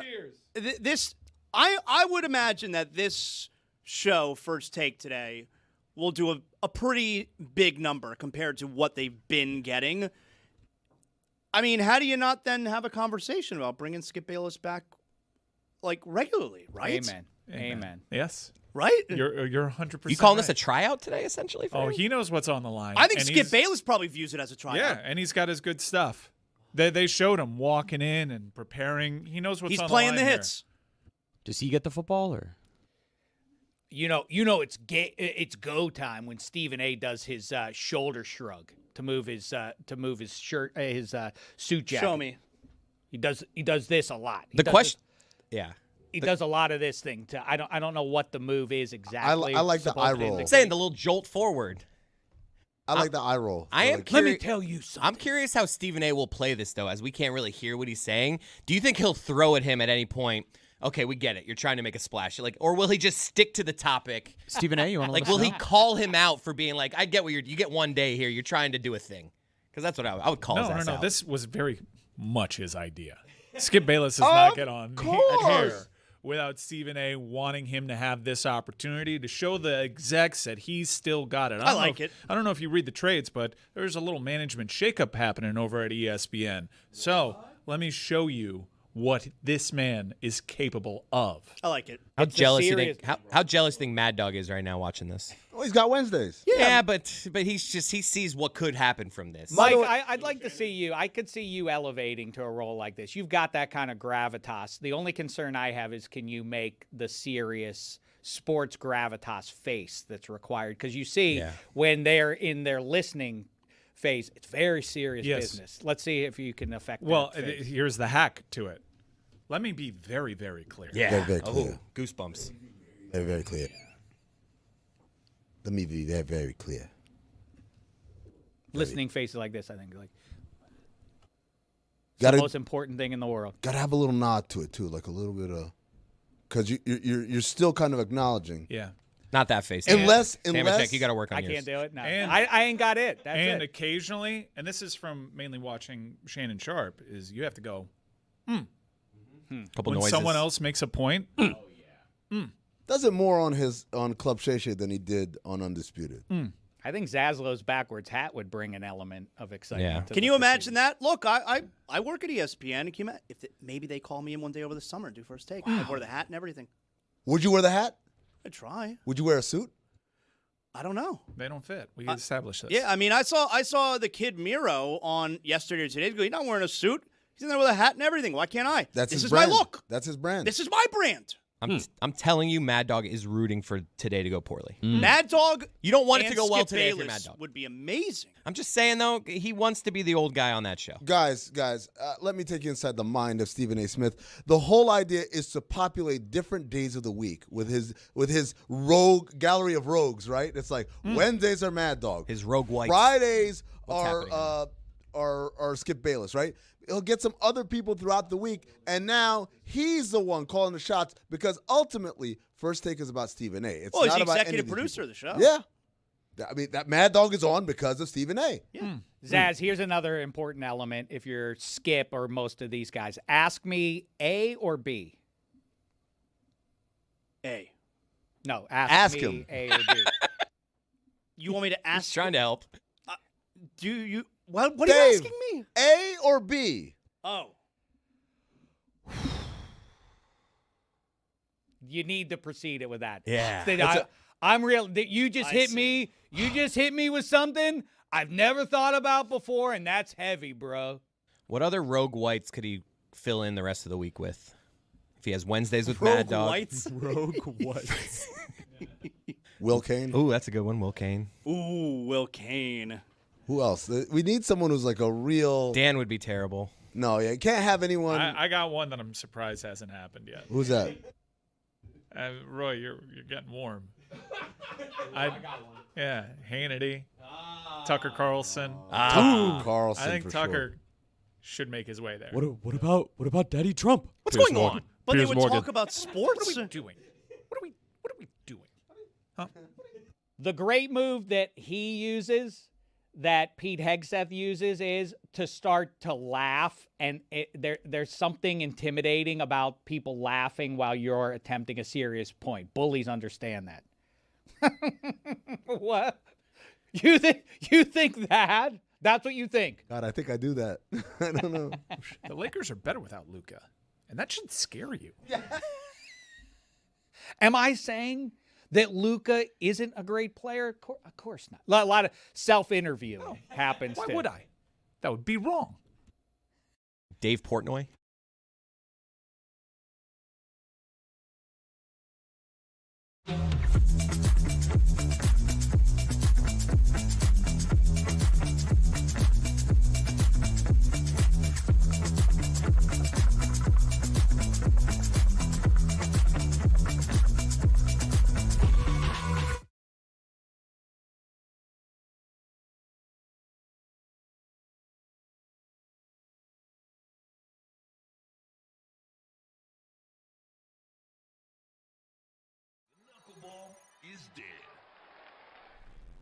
The knuckleballer is dead now, correct? Completely dead. There's no one. Is there anyone throwing the knuckleball now? Someone has to be throwing it. I would say Tim Wakefield was pretty None of us bad. have one. We're just like, yeah. No, there has to There's be. got to be. Well, wait a minute. The knuckleballer didn't go extinct without anyone telling us. As long as there's breath in my lungs, there's a knuckleballer out there. Put it on the poll, Guillermo, at Le Batard Show. As long as there is breath in your lungs, will there be a knuckleballer out there? There should be more because if you notice, I mean, I don't have any stats to back this, but I don't care. I'm going with it regardless. I would say that the position players that are pitching have a much better ERA than average pitchers do. Because they're all just going out there throwing the ball like 35 miles an hour, and the hitters are so confused that they just get under it, they pop up. Like, nary a run is scored off of a position player. Sometimes, but not always. I loved when baseball analysis was starting strong. I loved the people who would do the analytics on how a knuckleballer would screw up your hitters the next day. The preparing for a knuckleball would screw you up the next day as well because you're sitting out there hitting those 45-mile-an-hour butterflies. There's nothing that I hated more, like growing up watching the Marlins, than when Jamie Moyer was coming to play against them. And I don't even remember if he was a knuckleballer or if he could just only hit 75. It was just slop. He could only hit he like was not a knuckleballer. 72. He was just old, and he threw croutons up Anytime there was a knuckleballer or just an old man that could throw the ball really slow, I knew like this team can only hit fastballs, and this is going to be a long day and a long week because they're not going to be able to figure it out. And it's frustrating because you're just seeing these meatballs go over the plate. You're like, how can you not deal with this? This is so slow. Hit the baseball. And yet Jamie Moyer had a 20-year career. He was 40. He was still pitching. What is the ruling of the committee? Is Stugotz is nominated? I need some sort of formal ruling from the committee. He has nominated Joe Musgrove. Billy is passionately against. Chris, are you willing to give him horse status because horse status is before ace? Horse is not an ace. Chris, before you answer, I have good news on the knuckleballer front. There is still one remaining. Mickey Janis of the Orioles is still throwing it. Okay? The worst team in the league. He's still out there, though, keeping the species alive. It also will not seems go though extinct. Mickey Janis has only pitched one game in 2021. Oh. In Major League Baseball. He's still trying. Still breath in my lungs. Yeah. He is currently with the Chicago Dogs of the American Association of Professional Baseball, which I don't think is in Major League Baseball. So it is extinct. So it is extinct for now, yeah. But extinct in the majors doesn't make it extinct as a species. Yeah, exactly. This may surprise you, Dan, but there are only 33 pitchers who have ever thrown a knuckleball in a Major League game, according to Wikipedia. Which I was surprised how small that number was. I don't think that's wrong, Billy. Why would you think that's wrong? That's wrong. Let's all name knuckleballers we can think of and see if Well, they're no, on we'd there. never come up with 33 of them. 33 sounds about right to me. It's a terrifying way to make a living. Imagine all these guys. They're just failed pitchers who developed some other failed pitcher. Someone with like a 15, 20-year career is a failed pitcher? Yeah. Well, Jimmy Moyer is not a knuckleballer. You made him a knuckleballer just because he throws Tim soft. Wakefield pitched, tossing. yeah, across decades. There are a couple of guys who are exceptions, but largely the knuckleballer is a novelty freak who comes out, and it is hard to make a living that way. Jeez. Freak, what are you I don't doing? like how you're describing these things. Right. Isn't Phil Niekro in the Hall of Fame? I mean, is he? I don't think so. You don't think so? He is in the Hall of Fame. 319 wins. There are 4 knuckleballers. What was his career? What's your standard for the Hall of Fame? No, He that's also my, had that's my bad. 274 losses. No, that's my bad. He just pitched forever, and I should know that. Nickname Knucksy. Compiler. That is a classic compiler right there. Phil Dangerous Niekro nickname. in the Hall of Fame with 300 wins and 280 losses. Jesus, he pitched for 24 years. He He had a- started 716 games. He had a 3.35 ERA. I mean, that's legit good. He pitched in Major League Baseball until he was It's not. 48.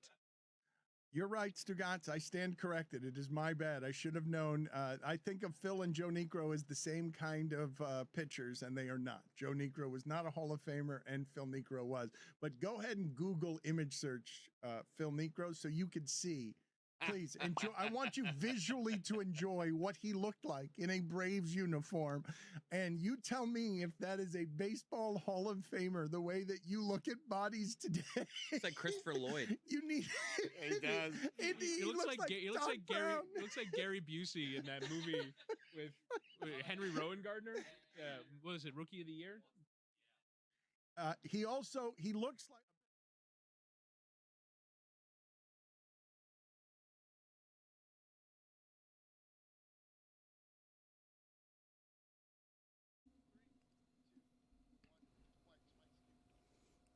I do want to address something positive from the basketball last night. I mean, James Harden was horrible, okay? But the Detroit Pistons have now won 5 in a row, and they were dead in the water, down 24 in the third quarter in Game 6 at Orlando. They've won 5 in a row now and are looking every bit, a team that can come out of the East now. Cade Cunningham, I'll tell you, I love watching him play. He is awesome. And when you think about it, he is unflappable. Nothing seems to faze him. He has the same attitude the entire game. And I really got to give him a lot of credit because you go back just a couple years ago. I mean, that team lost, 29 in a row? And I was like, whoa. I mean, think about that. He's the best player on an all-time awful team, losing 29 games in a row. And now 2 years later, he's still the best player, but a team that could win the Eastern Conference. I feel like you don't get that very often where you're a great player and the team is just horrible, and then in pretty short time, this is a contending team. I really enjoy watching Cade Cunningham play. No, he's spectacular. Remember, a lot of people thought he was going to be the MVP up until his lung collapsed pretty much, and that kind of had to take him out the running, and he might still be it, I guess. I don't know. But, yeah, no, you're right. That's very rare to see someone who was around for the worst of times to be around for the best of times. Historically bad. Especially when the best of times happens literally 2 years after the worst of times happen. I'm not prepared to call them the team to beat in the East, even though they are the 1 seed. I still think the Knicks are better than them. I think the Knicks are better prepared and deeper, and they've been more impressive consistently throughout the Eastern Conference playoffs than the Pistons have. But for certain, I have to imagine staring death in the face and not dying has to give you some sort of different level of confidence and belief that you can see it. And it also helps that they're going up against a team in the Cavs that in the recent history people are looking at as, it's a little bit of a soft team. But again, I urge everybody to remember it's the playoffs. They won the first 2 games at home, and now they're going to go to Cleveland, and we'll see where it goes. Well, that's my biggest pet peeve in the NBA playoffs, where I'm sure we're getting this all over the place today, where Pistons are up 2-0, series is over. Series can't be over until we allow Cleveland to play a game at home. Now, there's a difference between... First thing home team loses? You like that saying? No, I don't like that, because if the home... Toronto and Cleveland series never started? Never happened. Never started. Toronto's still waiting. There's a difference between the series being over because Detroit's up 2-0, and I think Detroit's going to win the series. But those how are two much- completely different things. We always try to apply, this is true in that sport, so therefore it must be true in all sports. I think that home court in the NBA playoffs is the most important of the 4 major sports as we sit here in 2026. Taking weather and football out of the equation? I think it's been the severe weather and both teams playing in it. Even that, I think that the numbers indicate that it's kind of getting pretty close to a wash. Obviously, if you're favored by 9.5 points because you have home field advantage, it shouldn't be a stunner that team actually wins. But yeah, I think the numbers kind of bear out that home field advantage in pro football at this point is negligible. I think in hockey that's true. Yeah. Baseball, who cares? It's the starting pitcher, so it would only be the NBA, right? Yep. he's at it again. You're smitten with Skip Bayless. Oh my God! Wow. We can all learn something from him. Skip : I'd rather be a Cowboys fan than a Knicks fan. Wow. Such a good show. Much better than what we're doing. In fact, leave us. It's okay. We understand. Can I tell you something Cowboys related that I was galled by, and I think you, Mike Ryan, were too? Zaslow, we Football America is coming at you in a matter of moments. As soon as this show ends, look on YouTube and or wherever you find your podcasts, and there you will find the new episode of Football America. We did a deep dive. It was a special occasion because I was here in Miami, and as it happens, I still am. And so we did a special drip drill with Mike Ryan, my partner. We changed it up, started talking uniforms. That's right. And we brought fellow fashionista Min El Hassan in, Pulitzer Prize winner, and we talked about uniforms, the whole thing. We ranked the best uniform. Do you know what Buddy Badowski, producer supreme, said his favorite uniform is? The Dallas Cowboys. Why? Their pants don't match their hat. I mean, like, how can they be in contention for best uniform? I was outraged by that. Yeah, well, sparks flew. Don't give away the goods. Football America Today? Football America Today, yeah. It's a good one. So last night, the Thunder took a 2-0 series lead. They beat the Lakers by 18. And the main story coming out of this one is the same story that it's really been for the playoffs so far, which is the Oklahoma City Thunder get away with everything. A ton of complaining about the officiating. We do this every single year in the playoffs, whatever team it's going to be. We do this every single year. It's Oklahoma City this year. And there was a really weird scene last night. So after the game ended, Austin Reeves is on the court confronting referee, who was probably the crew chief, John Goble. Never seen this. Well, yeah, if you're watching on video, here's Austin Reeves confronting John Goble. This looks like it's actually in the middle of the game because you can see the clock up there. There it says 5:53. So that's actually in the middle of the game at a timeout. And he says something to him along the lines, if you're reading his lips, you can't talk to me like that. That's bullshit. Oof. And then as he walks away, he calls him the word that rhymes with stussy. So, I mean, it's that's not the one I would have gone with. All right. Well, anyway. So you got that video right there where he's complaining. He was right there. Where he's complaining about the officiating. And then after the game, even more bizarre, the game is over at this point, and Austin Reeves, surrounded by what looks like the entire Laker team, has confronted John Goble, and he's just laying into him. Why is John Goble even standing there, and taking it? Insane visual. The whole team gathered around the officials. And I would also say this is something that's happened in the NBA over, last however many, 10, 15, 20 years. Guys like Austin Reeves, a good player, all right? But why does anyone on every team get to dress down the referee? I feel like it should only be the captain. Only the best player should be able to have this kind of extended discourse with the referee. In soccer, they have an armband to let you know who the captain is. In hockey, you got the C. Yeah, we don't have that in basketball, so it's hard to tell. Because sometimes the captain is a guy who doesn't play a whole lot. All right, but the guy coming off the bench is not the guy who should be reacting and arguing with the official. But that's not Austin Reeves. He's not a guy coming off the bench. He's one of their best players. He's a good enough player to, I think, advocate on his behalf towards the referee. The irony is, I think the conversation was centered around the way John Goble was addressing Austin Reeves. Austin Reeves did not appreciate that. And do you remember the play? I don't remember the play. I know that I listened to the post-game presser, and he said, basically, the way he was talking to me was so disrespectful. It's like, I wasn't disrespectful. I've said way worse things in the past to referees. This was relatively calm, the way I was talking to him. For him to talk to me in that way was beyond, cross the line. And the big thing he said is and I think he knows it because he should have teed me up.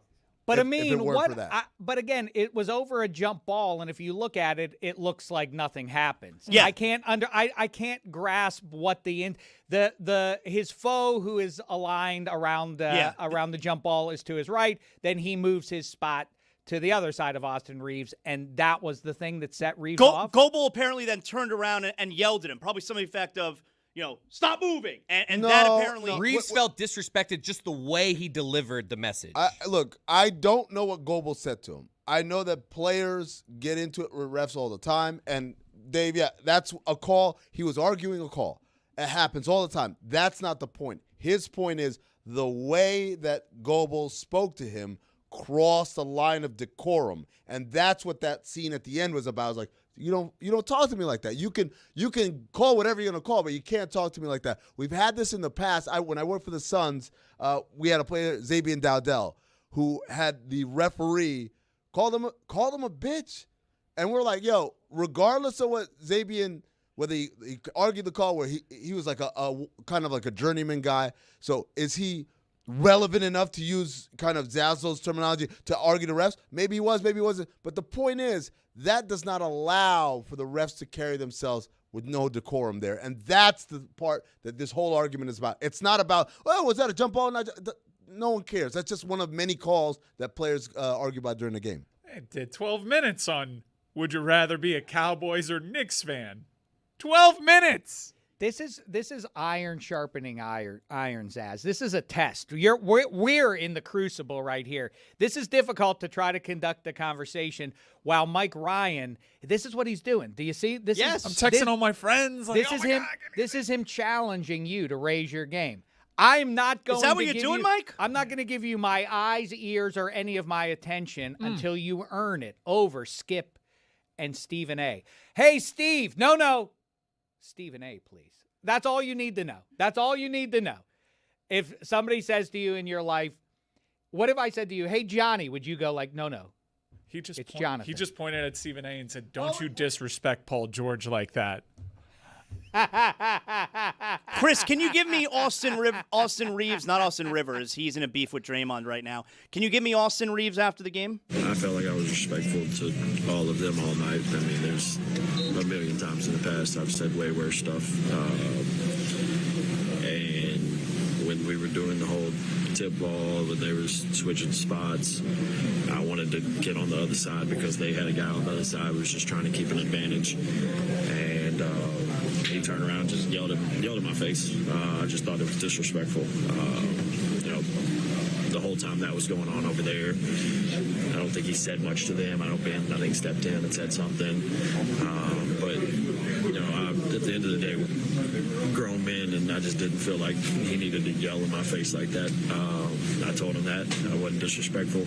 I told him if I did that to him first, I would have got a tech. I feel like the only reason I didn't get a tech is because he knew he was in the wrong. So, I felt disrespected. Okay, first of all, if I would have done that to you, I would have gotten a technical foul. That's right. He's the referee. Right. He's above you. You're not equals. Oh. He's above you. So, yes, if you would talk to him like that, you would get a technical foul. That's correct. That's his point. Is that if it's not like, oh, it's not fair. Why if I did it to you? He's not saying that. He's saying if I had done that, I would have got a technical foul. But I didn't do it, and hence I didn't get a technical foul, despite me telling him this was very disrespectful. Oh, I thought I took it as him saying, I can't talk to you like that, so you shouldn't be allowed to talk to me like that. He shouldn't talk to him like that. That's right. Like, he shouldn't talk to him like that. But the point he's making is, as I'm pointing this out to you, if I was disrespectful the way you are, you would be teeing me up. So the fact that you didn't tee me up as I'm pointing out this disrespect to you indicates you know I'm right. You know I'm in the right here. But he also says earlier than that, I've said a million things worse than that. In other games, yeah. I'll bet he didn't get a million technical fouls. Well, also, I don't know if Austin knows this. This might be helpful for him going forward. This isn't just a random game. This is round 2, game 2 of the playoffs. What are you doing, Austin Reeves? It's like talking about the ballroom where there's a war overseas somewhere. What are you focusing on, man? Hold on. He didn't come out and say, guys, assembled media, I got something to say. They ask him the question. He's answering the question. Open a meeting. He confronted the referee the at whole the end of the team game. surrounding the officials after game 2 of a playoff game. That's wise. That's focusing on what matters. What are they supposed to do? The game's over. Well, exactly. Not bellyache about the officiating. No, he didn't bellyache about it until they asked him about it. Yeah. Oh, but they only asked him about it because of the scene that he made. That was belly aching. What we saw in that court with that's belly aching. I don't know what belly aching is if That's it's not belly every aching. player surrounding the ref. Yeah, like if he doesn't do that at the end of the game, the media's not confronting Austin Reeves about this. What are you guys trying to protect the referees from having someone have a conversation with them? No. Then what's the deal? When have you ever seen an entire team surround the That's all I'm officials saying. after a game? Don't go be mad at the team. Like, he can have that conversation.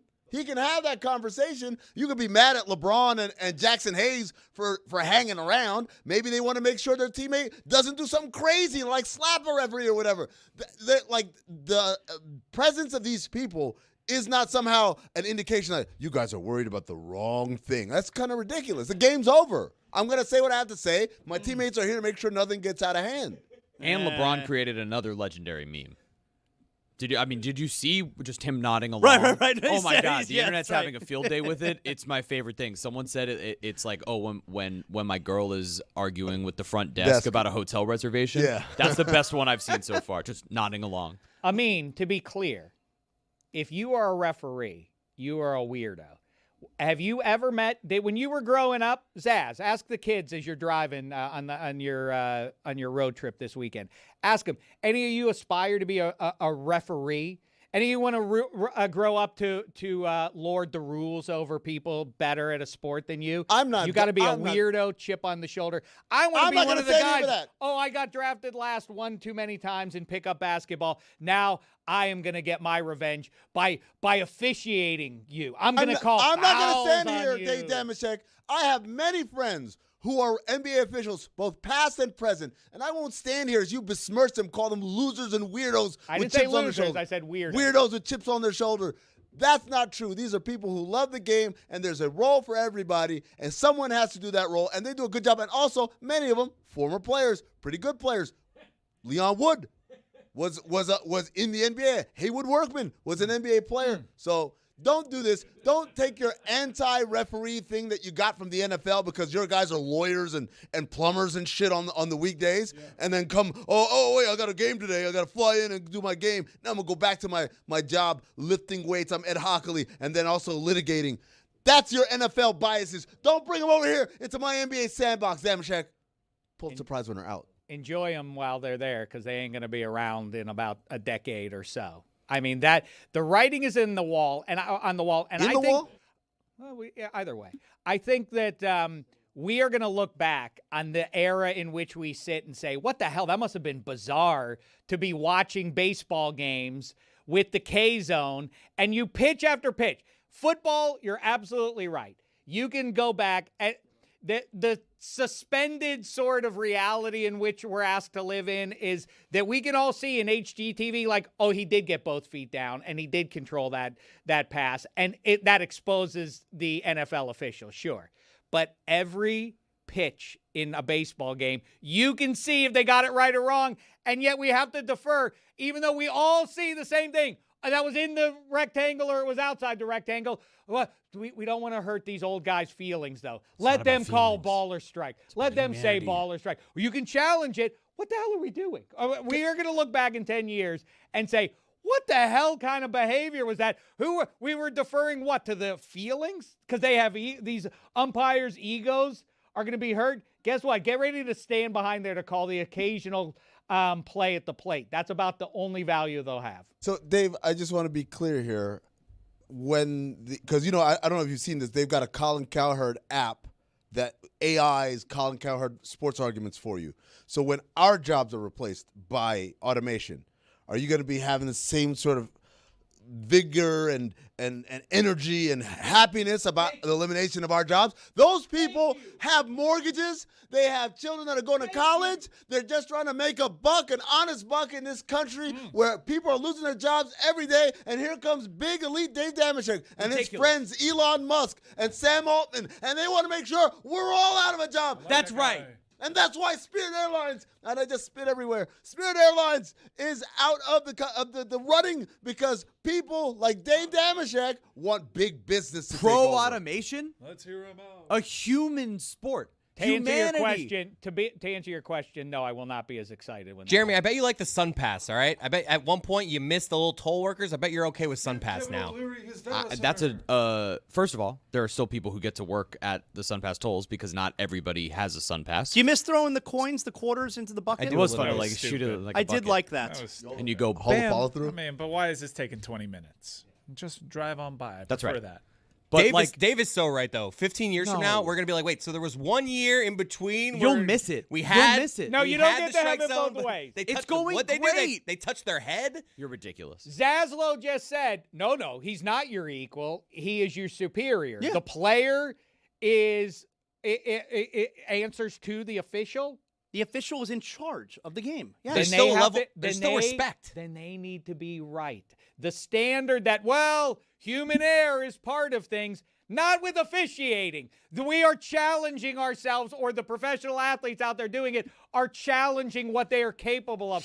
Can they complete what they are efforting to do. That is not the standard for the referee. It is to say he violated the rules in his attempt to accomplish this. That's it. Get that right. It is not the same standard of human error. That's the It's a players are job. allowed to These square people are and the screw most up. excellent in the world at their job. They had to work through several layers of whatever their sporting league is. If you started as a referee and you were doing high school refereeing in football, you worked your way through to get to the NFL. If you were doing it in the NBA, you started at a level and you worked your way through. If you're doing baseball umpiring, you worked your way through. You're one of the best in the world. And yes, in anything, there's going to be human error. Tony earlier this week said there's going to be a great day today on Saturday. That's a beautiful thing. It's a beautiful thing when we have human error. Not in the It's bottom one of the most- ninth of the World Series. And guess what? You can challenge it because we have the automation to back it up. But this is just like the self-checkout line.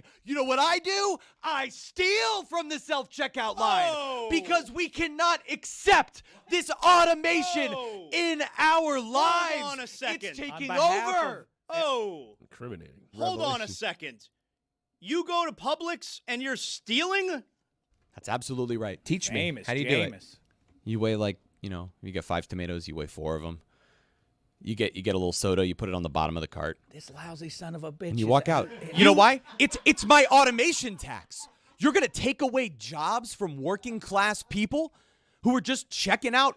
You're stealing from our failing farmers. Stealing from who? You're also a coward. Stealing from who? Like, do half that you pay for 4 of them. Right. And you get 1 for Right. free. I might steal an Buy 4, avocado get on 1 occasion. free. Come on. No, You what know? it really ends up being a lot of times, You're not like if I'm being showing very them seriously, who's boss. okay. First of all, you're not gonna take away more jobs. Get 10 and pay for 1. Okay. Okay. Now you're I've done it sticking it to before. them. Robin Hood. Hey, I don't see you doing it. I don't see you doing anything about Right, I'm a automation. grown-up. All of you are just advocating for more of it. Like, oh, throw this AI slap here. Oh, get rid of the umpires. What are you doing? I You're like a human self-checkout. being. But it's okay because the kids, they'll deal with that later. It's ridiculous. You've gotten to live your dreams, and you're just happy to get rid of it. Can I make an admission? I want to reveal something. It's a big day for reveals. Are we doing reveals? Big week for reveals. Chris revealed whatever he revealed. Oh, shut Jeremy just revealed something right there. I got to reveal too. Pull back the curtain. We have a whiteboard, has all the topics, right? The topics that we're going to talk about, right? One of them says K-Zone/ABS. And I thought it was like a K-pop group and someone had great abs and we are going to talk about it. I'm like, what? Who put on this K-pop thing? It's the K-Zone. I mean, it probably would have been me. Doesn't K-Zone sound like a K-pop group? I have a shirt. Boog Shambi Project Main Street is raising money for Lou Gehrig's Day, ALS, which is coming up June 2nd. And we all have these shirts. And I had it laying around my house a couple of days ago. And it says in big, bold letters, End ALS. All right. I think Roy wore it here a couple of days ago. Yeah. And very big letters, End, and underneath it, ALS. My wife got home. She goes, why are we ending owls? Oh.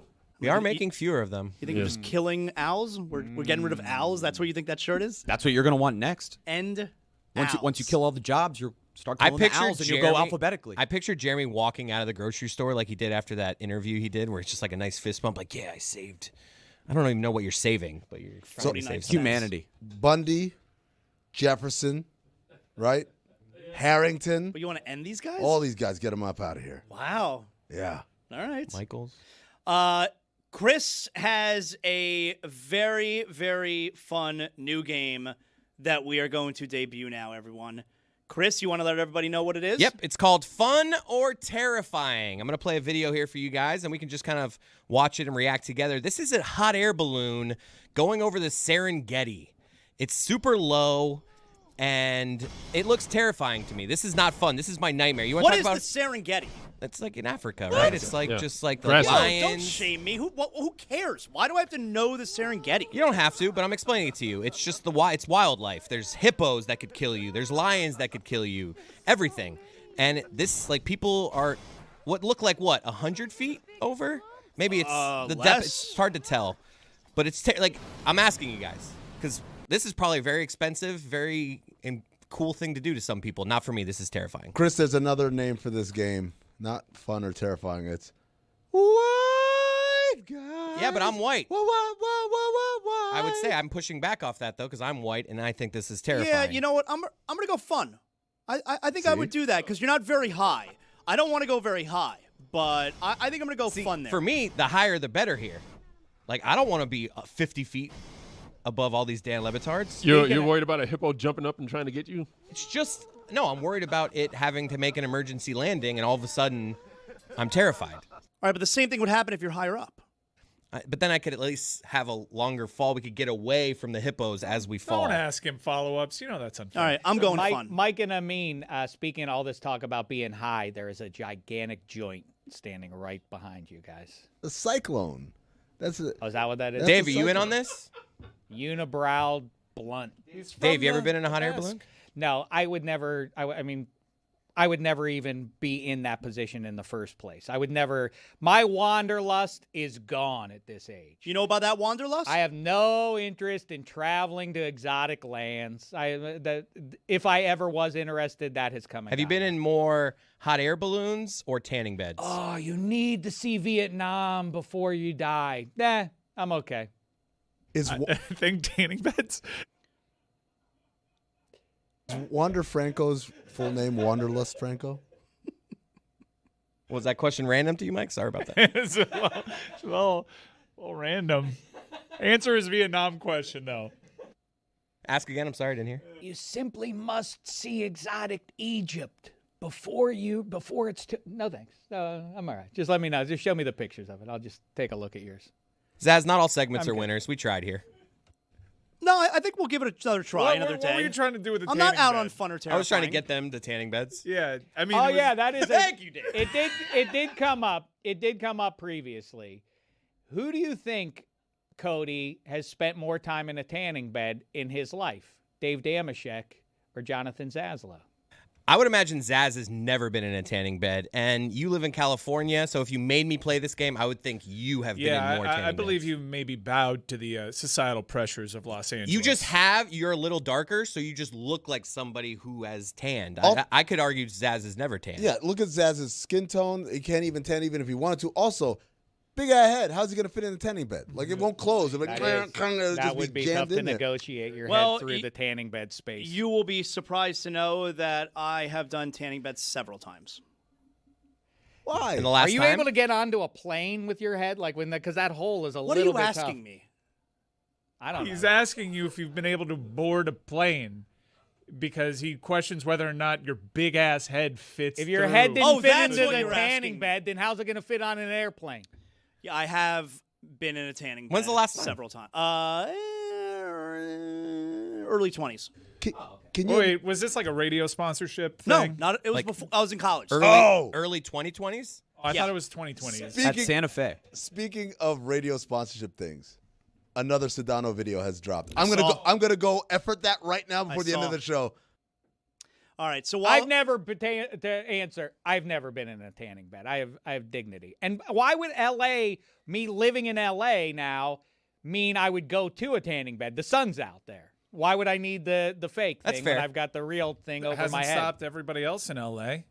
That's right. So everybody I know, it's a steady flow of people going to the tanning bed every day. All right. Well, while Amin is efforting the latest Sedano video, walking around in a robe. By the way, I've never worn a robe in my life in any setting. Really? I have never put on a robe. It Not seems even like when you're being a cuck? It's all right. I already told you about that. You can just open it up.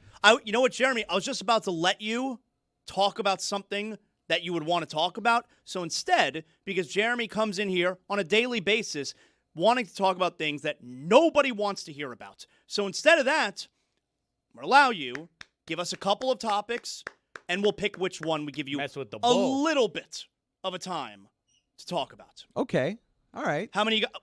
I got- Three max. Okay, I got 3. I can give you 3. All right, so let's start here. Ashley Padilla.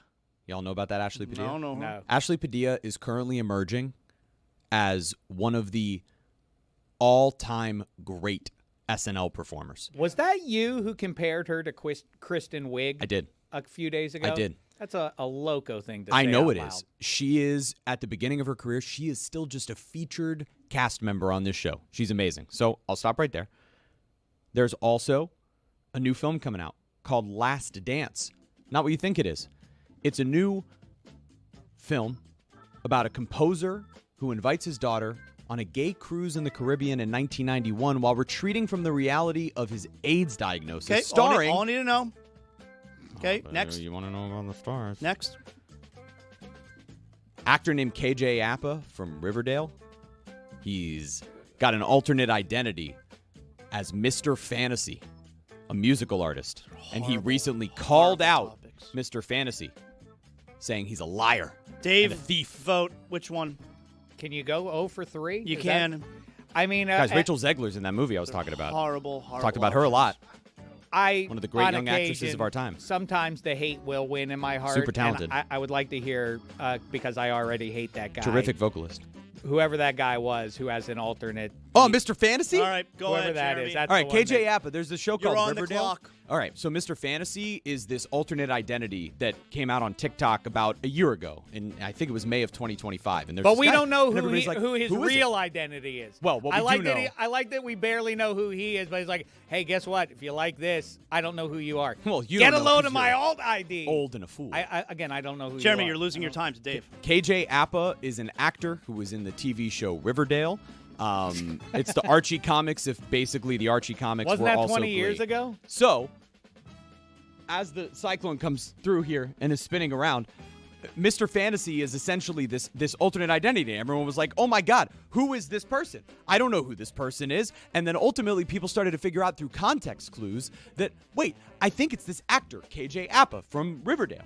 And so over the span of time, he has refused to acknowledge. But recently there was a new music video in which the other stars of Riverdale, including Plantation's own Camila Mendez, Cami Mendez, graduate of American Heritage Plantation, she was in the music video. So were the other members of this show. But it didn't make any sense because Mr. Fantasy can't possibly be KJ Apa. And so KJ Apa says, you know what? I'm going to call you a thief and a liar. Well, we all know that KJ Apa is actually Mr. Fantasy. It's a really cool thing that's happening in pop culture. Amin's taken 4 naps in the last couple of minutes. Mr. Fantasy's super cool. 40X. All right. You should look. He looks ridiculous. I think Mike was right. Put on Skip and Stephen A. It's good music.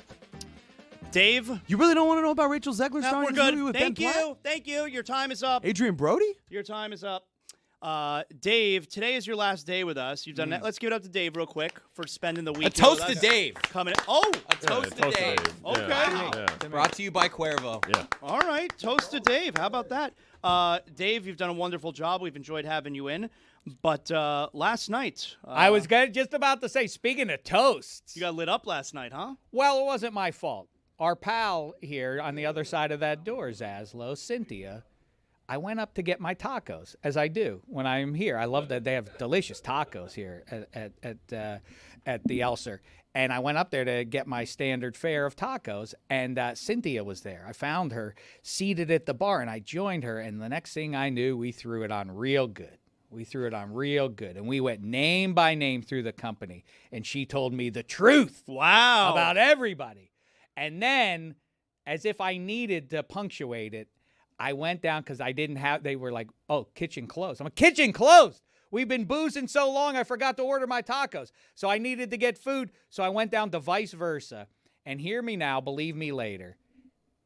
The best pizza I've had in the last 2 years. Consistently coming out of Vice Versa on the first floor in the lobby of the Elser. I have been eating the spicy pepperoni. But then the bartender said, do me a favor. Do yourself a favor. Try the clam pizza. And I said, clam pizza? What does that mean, clam pizza? Clams. I think there's clams on it. That's what I would go with. Right. What are you laughing at me for? Because I think they figured out what it meant, what clam pizza meant. Clams! Pizza that had clams on it. You know? Oh, yes, I know now. Right. And then the next thing I knew after that, I was seated atop Cloud 9 eating my clam pizza. And I barely was able to return to planet Earth in time for the show. Clam pizza, spicy pepperoni pizza, a toast to you, Vice Versa. Nay, to Cynthia, a delightful companion to bend the elbow with over and over. Keep it over again. Cuervo. Do you feel like you learned a bit about everybody on the show that you needed to know about? I did. You got the gossip on everyone? Mm-hmm. I'm going to side eye a lot of you now. You just talked about the firefighter for the whole time. That's what I'm imagining. That's right. So what is Chris Cody's? But seriously though, what's his deal? Really though, why? Chris Cody? Why? I have no idea, dude. Guys, as promised. Wait. Oh, I thought you wanted to talk about how Skip has LeBron as his 9th best player ever. Behind Bird, behind Kobe. Guys, as promised, the second Sedano video has hit the internet. Oh, here we go. Now he's selling flowers. Check it. And if you have a busy lifestyle like me, just give me 1 second. If you have a busy lifestyle like me, right, where I'm traveling all the time, where, you know, when I come to the office, you got to talk to different people, just I'll be right with you. All you got to do is do what I do. Good for him. I just love him shilling for all of these things. He's like for Mother's Day. Like that Car Shield commercial with Stephen A. in it. Like I see Sedano there. The only thing that's missing is the bathrobe. I wish he had worn the bathrobe. Who's his agent? Oh man, Stephen A. is selling like Shawn Michaels in a WrestleMania right now. These facials. Look how serious they are. That's the key. You know that this is an important conversation just based on their facial expressions. This is Dolph Ziggler type selling. He's doing the like rest his chin on his hand, just kind of like nodding along. Eyebrows raised. He's looking away, by the way. You see how, like, here we go, the wide shot. He's not even looking at Is he it. cleaning his glasses? No. I think he's checking his nails. Checking his nails. Oh, this is great. We are so bad. What performers. That's Flair Steamboat. How are we supposed to compete with that? We punt. Chris, show me your belly button. Sedano, did you notice the beige linen suit? That's Damashek's future. I'm following his lead. That's where I'm headed. Yeah. Maybe as early as next week, there will be a whole new Dave for the world to see. Dave, the one who wears T-shirts and ratty old flannel button-downs and everything else, that's a Dave of the past. It's the dawn of a new Dave. Fancy Dave.